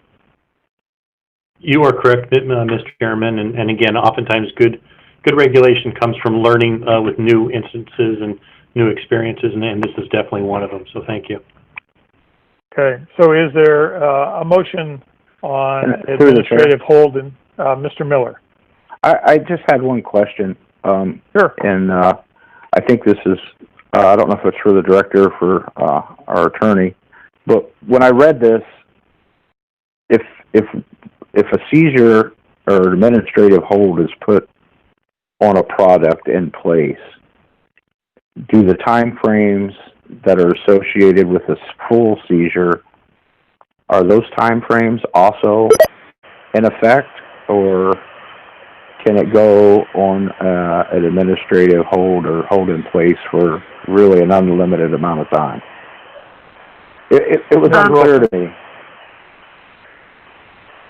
So my understanding, Mr. Chair, and the director can correct me if it's wrong, but what this envisions is that if one of two things are going to happen, you're going to either have the hold in place or you're going to have the full seizure. And with the hold in place, the desired is to, instead of going immediately to hearing, to provide the opportunity for an informal conference. And that would be the choice of the licensee. If that's not a desire, if they want to go right to hearing on an issue, they have that remedy as well. So it would lengthen it, but it's to give the parties the opportunity to talk more if they think that would be a better way forward. And Director, does that reflect your understanding as well? Yeah, it's kind of twofold. It's given us the ability to be able to see these in place, and yet still gives the owner the ability to say, "Whoa, wait a minute, I want to be able to argue that this is not acceptable," and yet still preserve the item so that it doesn't die or rot on the vine. And no case would there be a denial of due process. I mean, that's also the aim. Sorry to interrupt you, Mr. Miller. No, and I was looking for that language because I did see in there where the licensee could request an informal hearing, and that hearing would be scheduled no later than the next board meeting, which could possibly be 65, 70 days. That seems excessive to me, that if you were to seize something, put it on an administrative hold in someone's facility, and they requested a informal hearing, that we could schedule it, but it wouldn't be any later than the next normal board meeting. I'm uncomfortable with that, unless I'm missing something. So I'm looking at Section G, which page 4, that says, if an informal conference is granted, it must be held at a time and place convenient to the applicant and the board, but not later than the next scheduled. If it does not resolve, I hear what you're saying.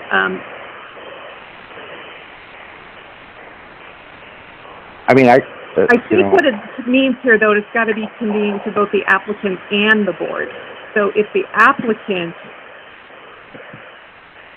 doesn't wait until the next board meeting, it would be held then. Let me make sure that's accurate. I understand your point, Mr. Miller, and there might be an amendment that we could come with to ensure that people are in administrative hold just because the board is not meeting.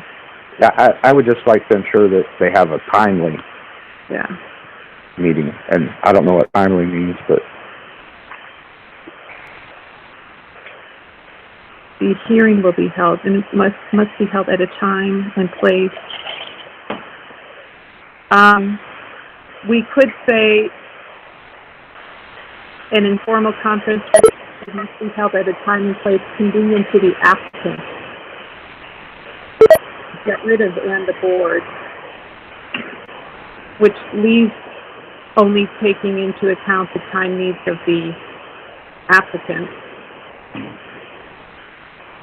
I don't know if that puts the board in a position they don't want to be in. Well, through the chair, I have a clarification question. Mr. Heining. Yes, sir. So the informal conference, the way that you guys are talking about that seems to be the board itself. But in my mind, I see the informal conference as the director and staff. I mean, that can be held within 15 days, as it says at the bottom, which is a formal conference or the formal hearing. Yes, through the chair. Mr. Klinkart. Yeah, and if you go back to F, the seizure in place, the establishment may request an informal conference with the director or the board, and most likely be with the director, so it could be done expeditiously. That's what I'm thinking. Mm-hmm. So that would fall on me. Is that Mr. DeShock? No, it wasn't. Okay. No, that was Jaime. I was talking and I muted myself. Okay. So that what I was saying was it puts it back on the licensee. You know, if he wants to have this resolved quickly, he can ask for an informal meeting with the director, or by choice, he can wait to the next meeting, which could be 70 days away, which I don't see any licensee, doing that. Thank you. And I would say in practice today, there's a lot of our regulations that allow for an informal conference, and many of the things that have come back to the board have come back to us after an informal conference with the director that either the applicant or the applicant's attorney wants to hold. So I think F above D fixes is the issue that I think resolves Mr. Miller's question. I think anyway. I agree. Mr. Miller, are my assumptions correct, or still have a... I guess I'm just more comfortable with, hey, if they request an informal conference, it's got to be scheduled within 15 days, just like a normal seizure would, because at the end of the day, an administrative hold on place is a product that can't move or whatever. I just don't want it to be open-ended, to where I could request an informal conference and, well, our next boarding meeting is in August, so we'll see you then. That doesn't seem... Yeah, I don't think that'll happen, but I understand your concern. Yeah. Through the chair. Ms. Wilson. In that case, Mr. Miller, do you not see it as a remedy to the applicant that they can meet with the director well in advance of that meeting? Because actually, Section G doesn't talk about the director at all.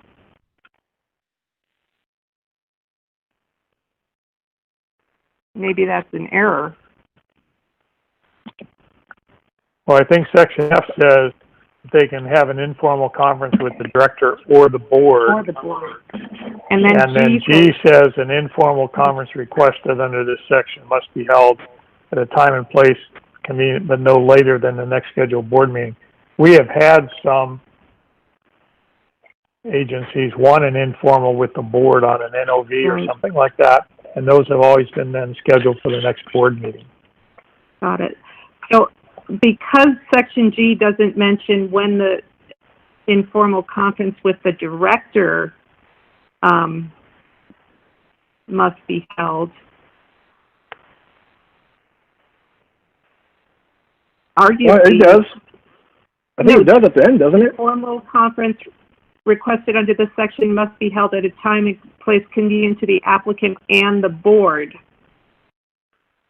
And what I'm saying is this may be a typo. It should say the applicant, the director, and the board, but I don't see the word director there. I think the director's under F. Right. And the question is G meant to explain the time frame of F, or is it meant to stand alone? I interpret G as to stand alone, and that is the timing of an informal conference before the board, not the director. That F stands alone, and that the informal conference with the director, and that would be held between a date certain between the director and the applicant. And then that's a question for the director if that was his intent. Yes, it was specifically giving them that option, with the idea that the director meeting is going to be much more, it's going to be faster, but that, yeah, if somebody has that option to be able to meet, but we also put in there so that if they're in another place, we could do it telephonically, just again, trying to give options here. What you could do with F is say, if the seeker is a hold in place, they may request an informal conference with the director or the board to be held no later than X date, and identify a date that would meet Mr. Miller's aim, but then that gets you again contrary to G. I don't know if it's better to break it out between the director, meetings with the director in one section and meetings with the board in the other. That might be a better way to handle it.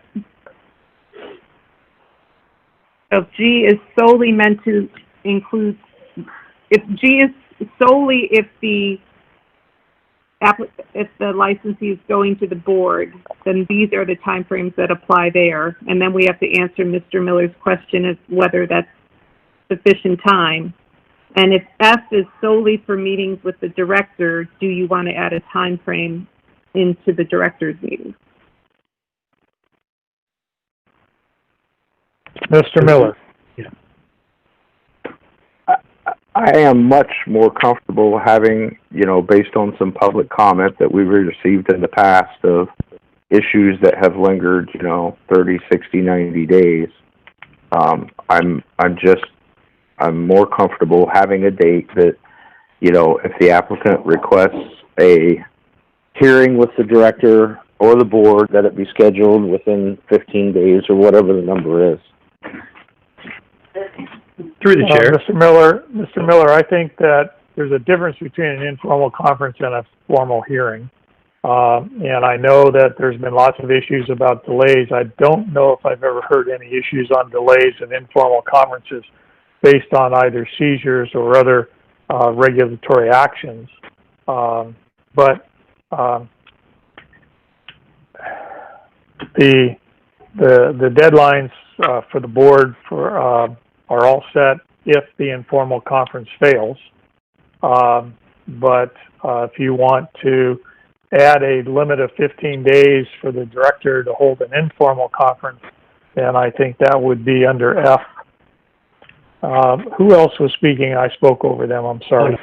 I'm sorry, Mr. Chair. This is just Director Klinkert. I wanted to say I absolutely agree with Mr. Miller about having something, because this needs to be able to be, the expectations for the licensee have to be set that, hey, not only do I have some time here's what it's looking like, and I want to be able to be heard. I think that for myself and any future director, I think it makes sense to hold them, hey, if you're going to seize this stuff, there needs to be a timetable. So I completely agree with it, and I think 15 days is an excellent suggestion. Over.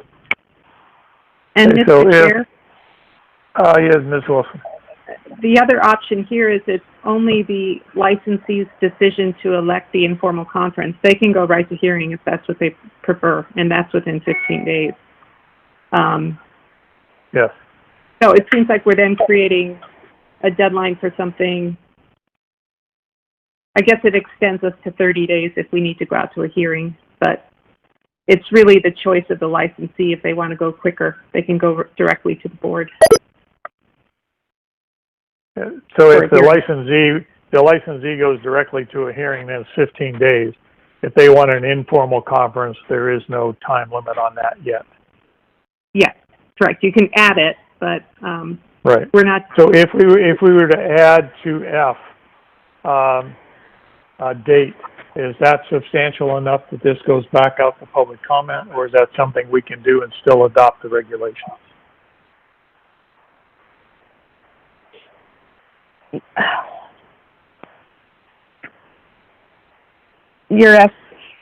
My inclination is it's substantive. I hate saying that. Okay. Especially that's fine. when you didn't get it to public comment. I just want to know. Correctly. Yeah. Okay. So, Mr. Through the chair, is Mr. Jaime. You know, that was going to be one of my questions, if the change was substantial enough that we have to actual public comment. But if you look at the bottom of G, I mean, it says 15 days receipt of the formal hearing or 15 days after the last day of the informal conference. You know, 15 days is repeatedly in that subsection. I don't see that substantial, because I'd like this regulation to pass, but it does need to be a good regulation. I don't know. Mr. Miller, do you have a suggestion? No. I would just You like could to add the word, I'm sorry to interrupt you. Go ahead. I was going to say, if the seizure is an administrative hold in place, I'm looking at F, the establishment may request an informal conference with the director, which shall be held within a reasonable time frame.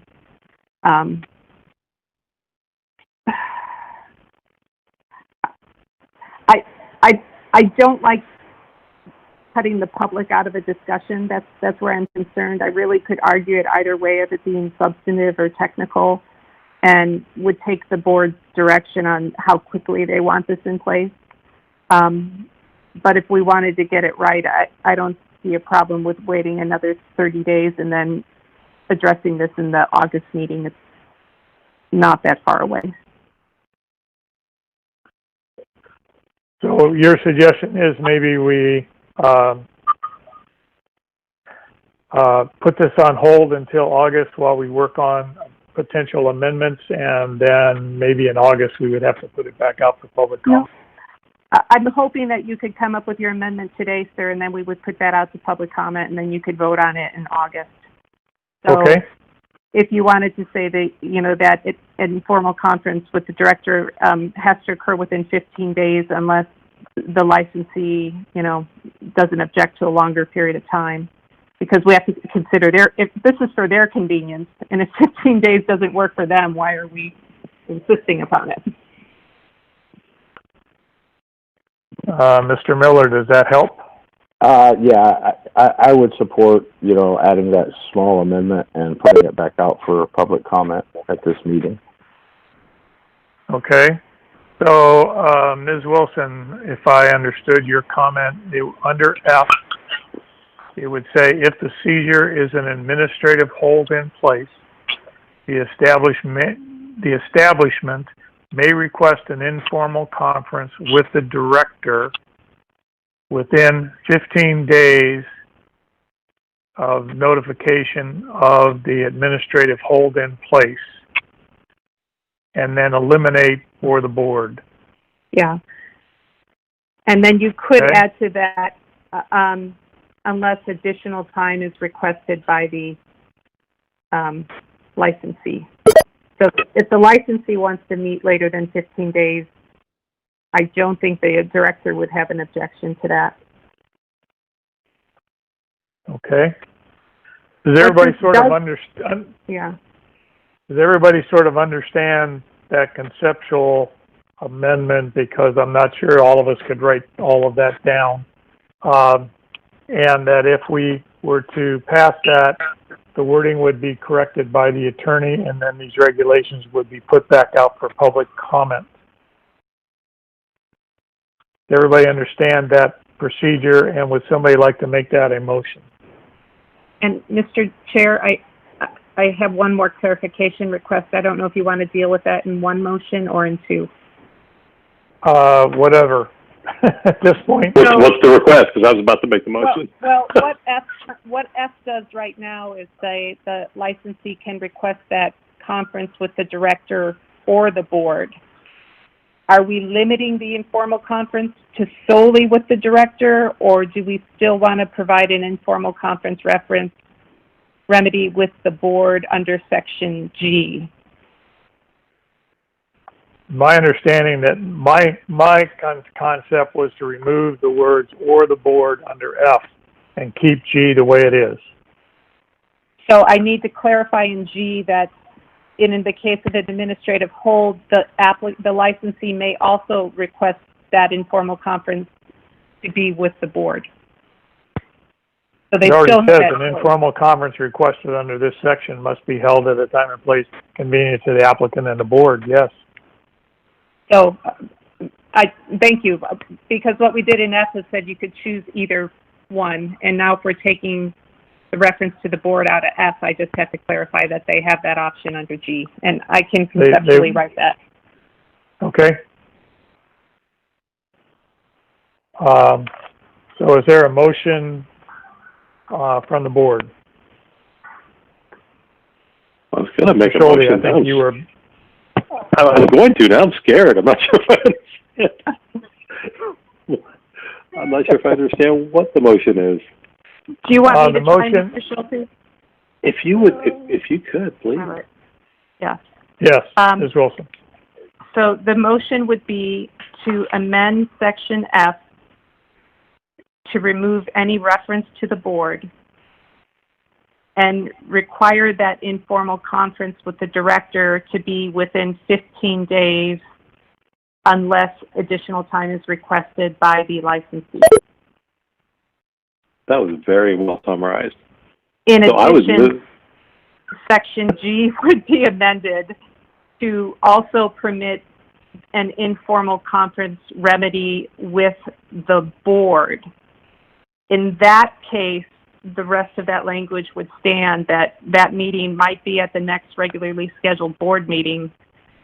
But if the licensee has a concern about that, they could either go immediately to hearing or they could take the informal conference with the director. Correct. Okay. Okay. Does that help? So, everybody understand the motion?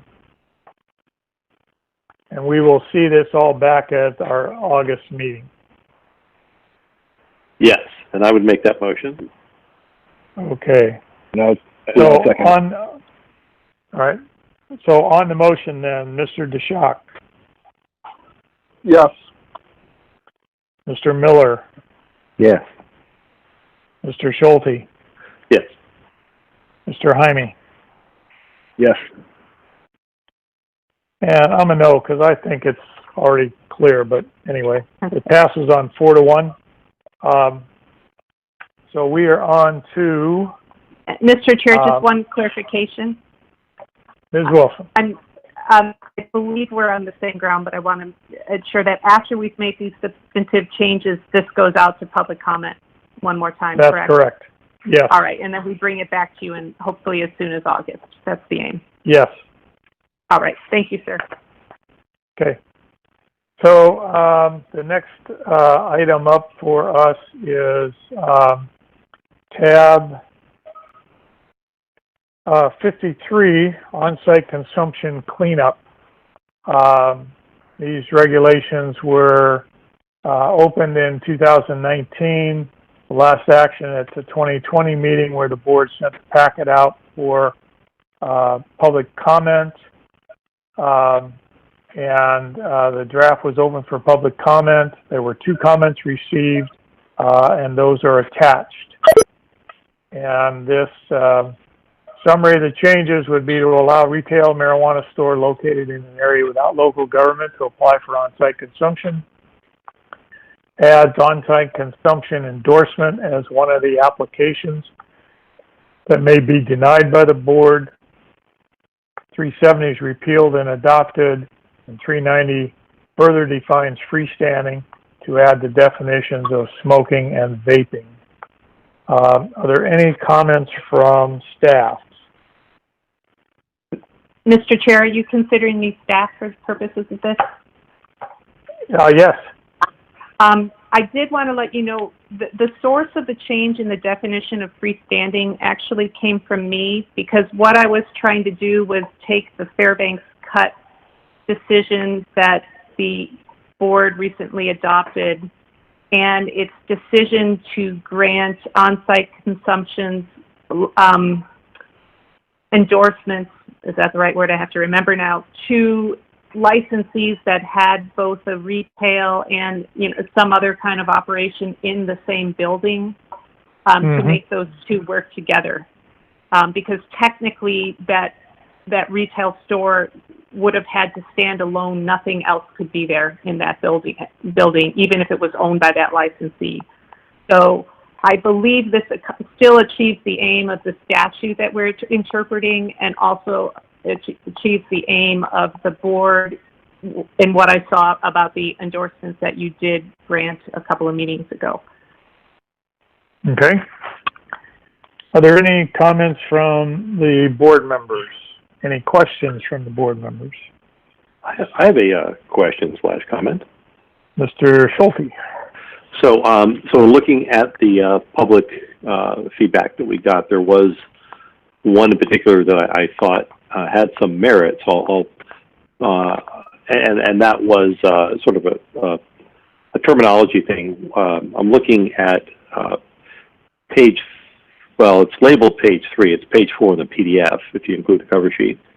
306, 370, B, paragraphs 1, 2, and 3. They each 1, 2, 3. Yeah, 1, 2, 3.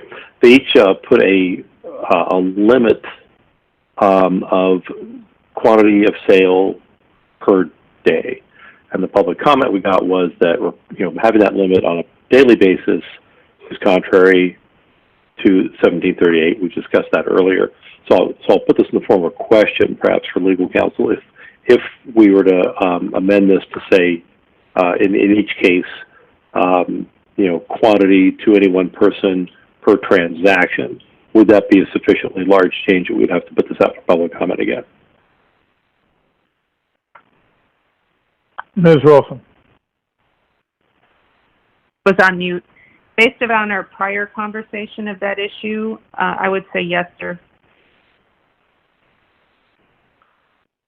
I think, Mr. Schulte, the limits we put in here, if you go back to our previous discussion on the limits, those limits were, it's inclusive. So this just puts a limit on the amount you can sell in a day for consumption at the time of purchase, not for consumption to be, or for the product to be removed.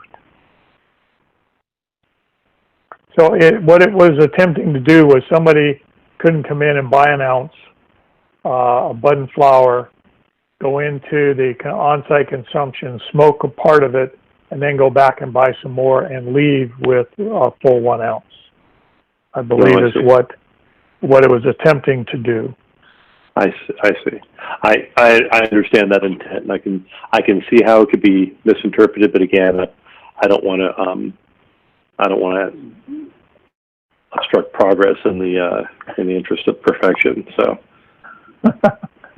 that I would move to adopt this. Okay, so we have a motion to adopt the regulations for on-site consumption cleanup.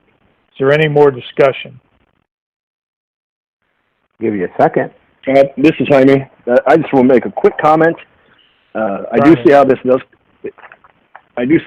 regulation is, or it's clarifying language, but I just have to state for the record that I'm opposed to on-site consumption altogether. Thank you. Okay. All right. And so there's a motion to adopt, and I believe there was a second. Is there any other discussion? Okay, so on the motion to adopt the regulations before us, Mr. Jaime, No. Mr. Miller, Yes. Mr. DeShock, No. Mr. Schulte, Yes. and I'm a yes. Never thought I'd say that. So that motion passes 3-2 to adopt the on-site consumption cleanup. We are now on to revised drafts requested by the board, and that is tab 54. And so this was a regulation project for overlapping premises. The board adopted this project in 2018. The project now for public comment once or twice. The last action the board took was in January 2020 to send the draft back to staff to consider the comments received at the last round. Ms. Sawyer says she has provided us with 2 drafts for the board to choose from. And so I will let Ms. Sawyer describe the differences, and then we will open it up for discussion. Ms. Sawyer. Thank you, Mr. Chair. You were being so good on reading these for me. I don't want you to read it. I want you to just sort of talk to it. Okay, so one of the, again, there are 2 versions. One version, version number 1, would just allow licenses that are owned by the same people, the same person, same group of persons to have overlapping license premises. The second version it's more relaxed because not only would you allow licensed premises but also restricted access areas, but actually only storage areas. You would allow storage areas to be overlapping between multiple licenses that are owned by the same person or the same group of persons. Okay. All right. So our options after discussion, just so maybe we can frame our discussion, is we can choose a version to work from. We can put out for public comment the chosen version. We can amend and put out and send back to staff, or we can close the project. So with those options and Ms. Sawyer's explanation and all of the reading material, and in the PDF, there's the tab with the memo, then there's the version 1 tab and the version 2 tab. So I will open it up for board discussion. Well, I was just going to make a motion. Can I make a motion? Mr. Miller, or Mr. Schulte. Schulte, whatever. it's late. Yeah, Schultz or Schlitz or something, right? Yeah. So I would, well, actually, before I make a motion, maybe we should have a discussion between the 2 versions. May I just offer a comment on that? You may. So in looking at the 2 versions, 1 and 2, I'm drawn to version number 2, specifically allowing sharing of storage areas, of secure storage areas between 2 licensed premises. And my reason is this. It's really difficult to secure some of these areas when you have high value merchandise being stored. You know, it's often in the best interest of the licensee to go the extra mile and create a very secure space. You know, that could be, you know, reinforced walls, you know, reinforced doors and ceiling even. There's been incidents over the years where poorly protected areas have been compromised and robbed. So for that reason, I'd like to see license holders with multiple licenses be able to get the best bang for the buck, so to speak, and share some common space with their retail and their grow, or their grow and their processing, and so forth. So for that reason, I'm drawn to version number 2, and I'd like to see what the public thinks about it. Okay. Any other discussion? Mr. Jaime? I mean, to me, that seems like a common sense change. Can I get the directors or enforcement's thoughts on this? Mr. Klinkart? I would usually, defer to experts and experienced people such as James, but I know from conversations we've had that it is, this at least allows some options, but at the end of the day, we're going to review these things for the safety and security, and each one is looked at individually, and I think that the idea of shared is not a crazy idea, and we should allow for it, because at the end of the day, we will be looking at them with an eye towards the safety of the product and the people. I don't know that James would say too much different, but again, he's not available, so I apologize. Thank you, sir. Any other comments or questions?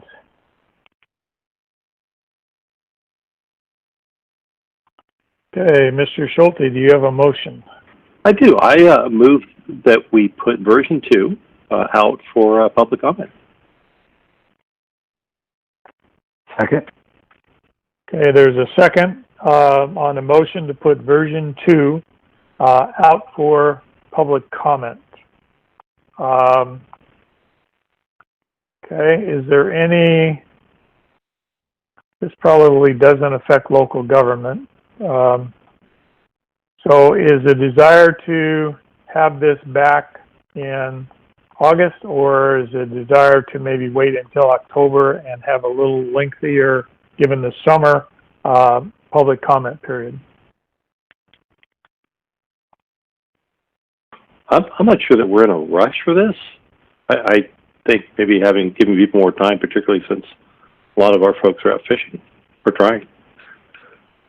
I'd be fine with a later, longer comment period. Okay, so if we did a comment period of 45 days and bring this back at the October board meeting. I would certainly be fine with that. Okay, is there any objections to that added to the motion? Okay, hearing none, then there's a motion before us to put version 2 out for public comment, to have a public comment period of 45 days, bring this back at our October board meeting. Mr. Jaime? Yes. Mr. DeShock? Yes. Mr. Miller? Yes. Mr. Schulte? Yes. And I'm a yes. Okay, so the next item on our agenda is the marijuana mailbox. And so is there any comments or questions from any member related to the marijuana mailbox? I'm just looking through it because I thought I had some.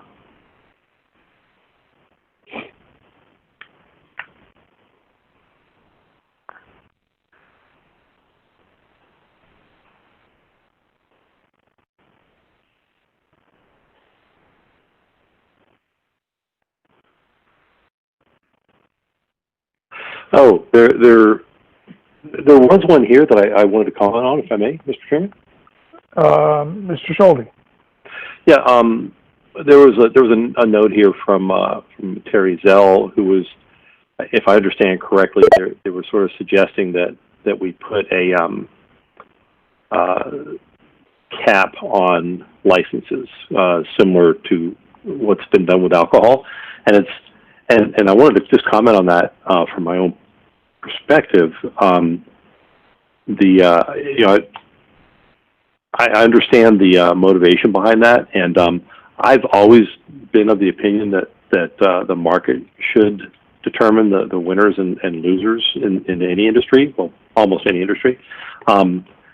So I wouldn't be real quick to propose that we put a cap on these licenses. However, that said, I would just suggest that folks, that are looking to get into this industry, look at the market, look real carefully at what you're getting into and where your competition is, because I think in certain markets, certain areas, folks may be jumping in and investing a lot of money where, maybe they shouldn't. I want to see everybody succeed. And I just hate to see somebody go into business and then fail for just because of overwhelming competition. I mean, we're seeing a lot of that in Anchorage in the retail stores. So I would just offer that as just an observation, really, that for people looking to get into the industry, do your market research, because I don't want to see you fail. Okay. Is there any other comments or questions related to the marijuana mailbox? I know one of these is from the one in Ketchikan. We've already dealt with that. Okay, so hearing no further comments on that, we are done with our business up to date. It is 3:30. Just as soon plow through here. Two things. I'd like to talk about the next board meeting first, and then I think let's just go to board comments. I know that along the way there's several of you have stated you had things to ask or to propose. So I guess we will start with Mr. DeShock and go from there. So Mr. DeShock, we're on board comments and questions. I do not have anything to propose or to bring up to the board things have been changing rapidly, but just for the board's knowledge, for the director's knowledge, essentially public knowledge. Sometime in the next week, I'll step onto Fishing Vessel Wave Dancer, and I will likely not be available until the salmon stop coming to Bristol Bay.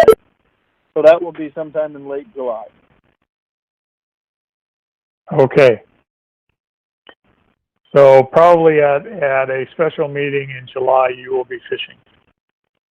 That would be correct. Okay. All right. Then I wish you all the luck and a very safe time. I know that Bristol Bay fishery can be fast and furious, and hopefully you have better luck with the fish coming in than apparently Copper River has, because a lot of their fish aren't coming back this year. We'll always hope. Absolutely. So we'll go to Mr. Jaime.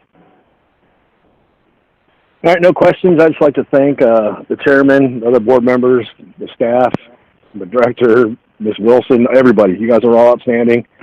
And just one additional comment that these telephonic meetings, I think, are working well. It's saving money for the state. And I'm really curious about the next meeting we have to see if we're going to do it telephonically or in person. So the sooner we get that information out, the better. Well, I think we will talk about that shortly. Okay, Mr. Schulte, do you have any board comments? Oh, just, I would thank everybody involved. I always appreciate the discussions that we have amongst the five of us, and I would thank Director and Ms. Wilson and all the staff. I know you guys are working hard, and I really appreciate the props that you get from the industry folks when they give you kudos. So thanks for all that work. One thought I would just echo from our earlier discussions. I would really like to see at least a couple of these working groups get going, and I'm available to participate in one or two of those myself. But I do think that they're very important, and the sooner the better. And thanks again. Okay, Mr. Miller, board comments. Again, always thank the staff. I know that we caused you guys a lot of undue work based on some of the things that we passed. And working groups, very important. I think this is month 8 that we've been talking about working groups, and to date, I don't think we've got one going. So if there's something I could do to help, let me know, and I will do it. One thing I did miss from this meeting was typically, and maybe I just missed it, we usually have a spreadsheet of ongoing regulation projects. I don't think I saw that this time. So I don't know. If someone else saw it, please let me know. But I do like to look at that list because it helps me to track where we're at and, how badly we need those working groups. And hopefully on that list, I will see the regulations project we had started on breastfeeding, but I don't believe it passed. I thought maybe we sent it back for some revision. I was hoping to see that this meeting, and unfortunately did not. But anyway, I know that's a lot of comments. Don't take them as negative. It's just, I think, work that we can do and we need to do. And thanks, everybody, including my fellow board members. Hey, thank you, Mr. Miller. I agree. I think we did send that back partly because the Department of Health and Social Services had some major objection, and I would imagine that their public health folk have been rather busy lately. But I will look into that. I appreciate all of your comments. Appreciate the cooperation and working through all of this. I agree with Mr. Jaime. I think these are working. They're not ideal. We on the Assembly here in Juneau and with our Planning Commission, our Hospital Board, our Docks and Harbors Boards, we have gone to a program called Zoom webinar in which we can visually see everybody and have some control. We can move public in and out from just observers. I know that software is expensive. I don't know where the state's at. That would provide some difference than just being on the phone. I guess I'm lucky in that I started in state government in 1976, and we used to do a lot of teleconferencing, but most of those were 45 minutes or an hour.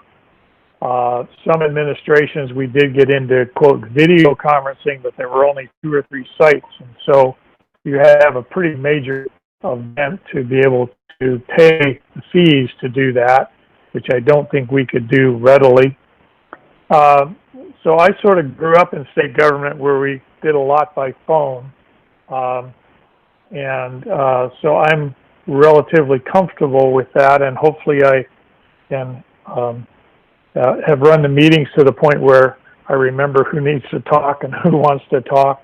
But it sure would be nice if we could get together face-to-face. Mr. Klinkhardt and I, and probably Ms. Wilson, will set a time in the next couple of weeks to have a discussion related to work groups, what subjects we can identify through past minutes, and hopefully maybe I can work with the director to put together a report on that to send out to the board to get suggestions on either membership or how we might pull that off. But again, I think that all depends on whether we have to do it by phone and in writing, and how much of that we can include the board, where we're not, in essence, doing a public comment on an official action. And I think that's the conversation I have to have with the attorney and Mr. Klinkhardt. But we will work on that. I've got some notes here about some things that need to be on there, and I will review the other notes. I appreciate that, and I agree we need to get the working groups together, but I think people are reticent to meet in person, but we want to be inclusive, so we don't want to all have just Anchorage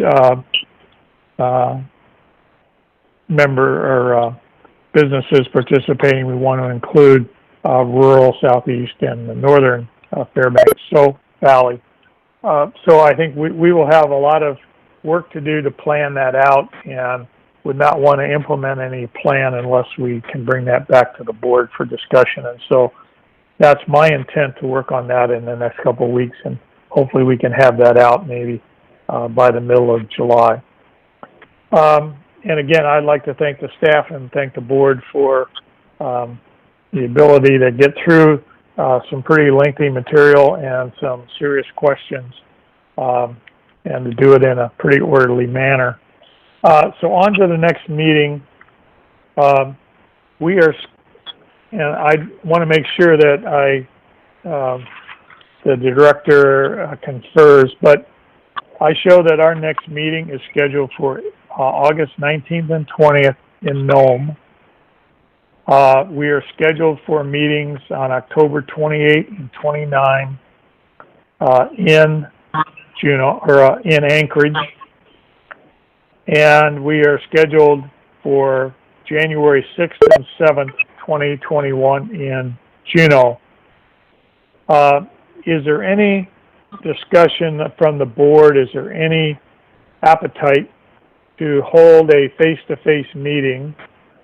And I don't know, maybe Ms. Wilson, if the governor has made the waiver of the judicial, could that August meeting be face-to-face but in Anchorage and not Nome?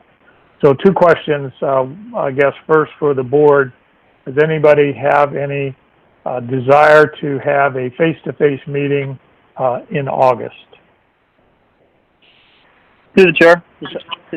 Mr. DeShock. So you got two things. Number one, you were going through the future dates. If you could go through those one more time with the location. Sorry to have you repeat them, but I just wanted to make sure I had them right, or that I get them right when I write them down. Number two, the thing that as far as an in-person, face-to-face meeting for me is that I know that the state has these restrictions. The community I'm living in right now currently still has 14-day quarantine, and I don't know whether we would be deemed essential or not, and I don't know how that would react, but I would be very hesitant to do it if on the back end I had to quarantine for 14 days returning home. Okay, I understand that. And the dates were August 19 and 20 in Nome, October 28 and 29 in Anchorage, and January 6th and 7th, 2021 in Juneau. Thank you. You're welcome. Any other comments on face-to-face meeting in August? Through the chair, this is Jaime. Mr. Jaime. I'd like to echo what Mr. DeShock was saying. I think a lot of it depends on where we stand with this pandemic. So I think we should just postpone making any decisions until that time gets a little closer. Thank you. Okay. Any other comments? Through the chair. Mr. Miller. I do have a desire to meet face-to-face with the board and the public, but I also believe August is way too soon. Specifically for some of the quarantines that are in some of these communities. I think it's too much to ask. So I just think August is probably not the right meeting, but maybe August we could discuss the next one. Okay. Any other comments? Okay. From that, I will take it that we will hold the August meeting on the same dates, but the August meeting will be via teleconference again. At that time, maybe we'll have a better feel for where we're at with travel and COVID and talk about the October meeting. I would like to meet Mr. DeShock at some point in time, but we will wait on that. So the August meeting will be by teleconference. We will do a meet. We will have the staff poll us within a couple of days of when we need to meet in July, knowing that Mr. DeShock will be successfully fishing to deal with the two issues that came up from the board. So is there any other comments or questions before I adjourn this meeting from board or staff? Mr. Chair? Ms. Wilson? Both yesterday and today, I've pinged to ask what the status is of the suspension of the judicial district requirement, and I've done so, I'd say, less than 3 minutes ago, and I've been informed it's in the governor's office and it's still under review, and I will, do what I can to get those communications going and figure out if there's any concern about it. I have not heard that there was any negative concern about it, so I hope to report on status of that within the next couple of weeks to you, sir. Okay, thank you. And along that line, Tuesday, the ABC board met. Did they take any action on their August meeting? They did not specifically address this subject. I think everyone was, unless I'm missing it, Glenn or Carrie, did they identify that August would be telephonic? Through the chair, this is Klinkart. They did not during. So thank you. They did not directly during the meeting, but they have been taking just kind of a wait and see approach. And I think their preference is the same as everything we've heard from the board here, of concern about travel, not only for the rural communities, but also for the public that attend these meetings. I agree. Okay. Okay, so with those final comments, it is 3:44, 3:45 on June 11th, and with no other action, I will adjourn the Marijuana Control Board meeting, and the next meeting will be a special meeting in July, followed by our regular meeting in August. Is there any other final comments before I adjourn this meeting? Hearing no comments, we are adjourned, and thank you all very much. And Mr. DeShock, have a very successful fishing season. Pretty good stuff. Pretty good. Yes. And please be safe. Yes, be safe. Will be. All right. See you all, or Goodbye. hear you all later. Bye.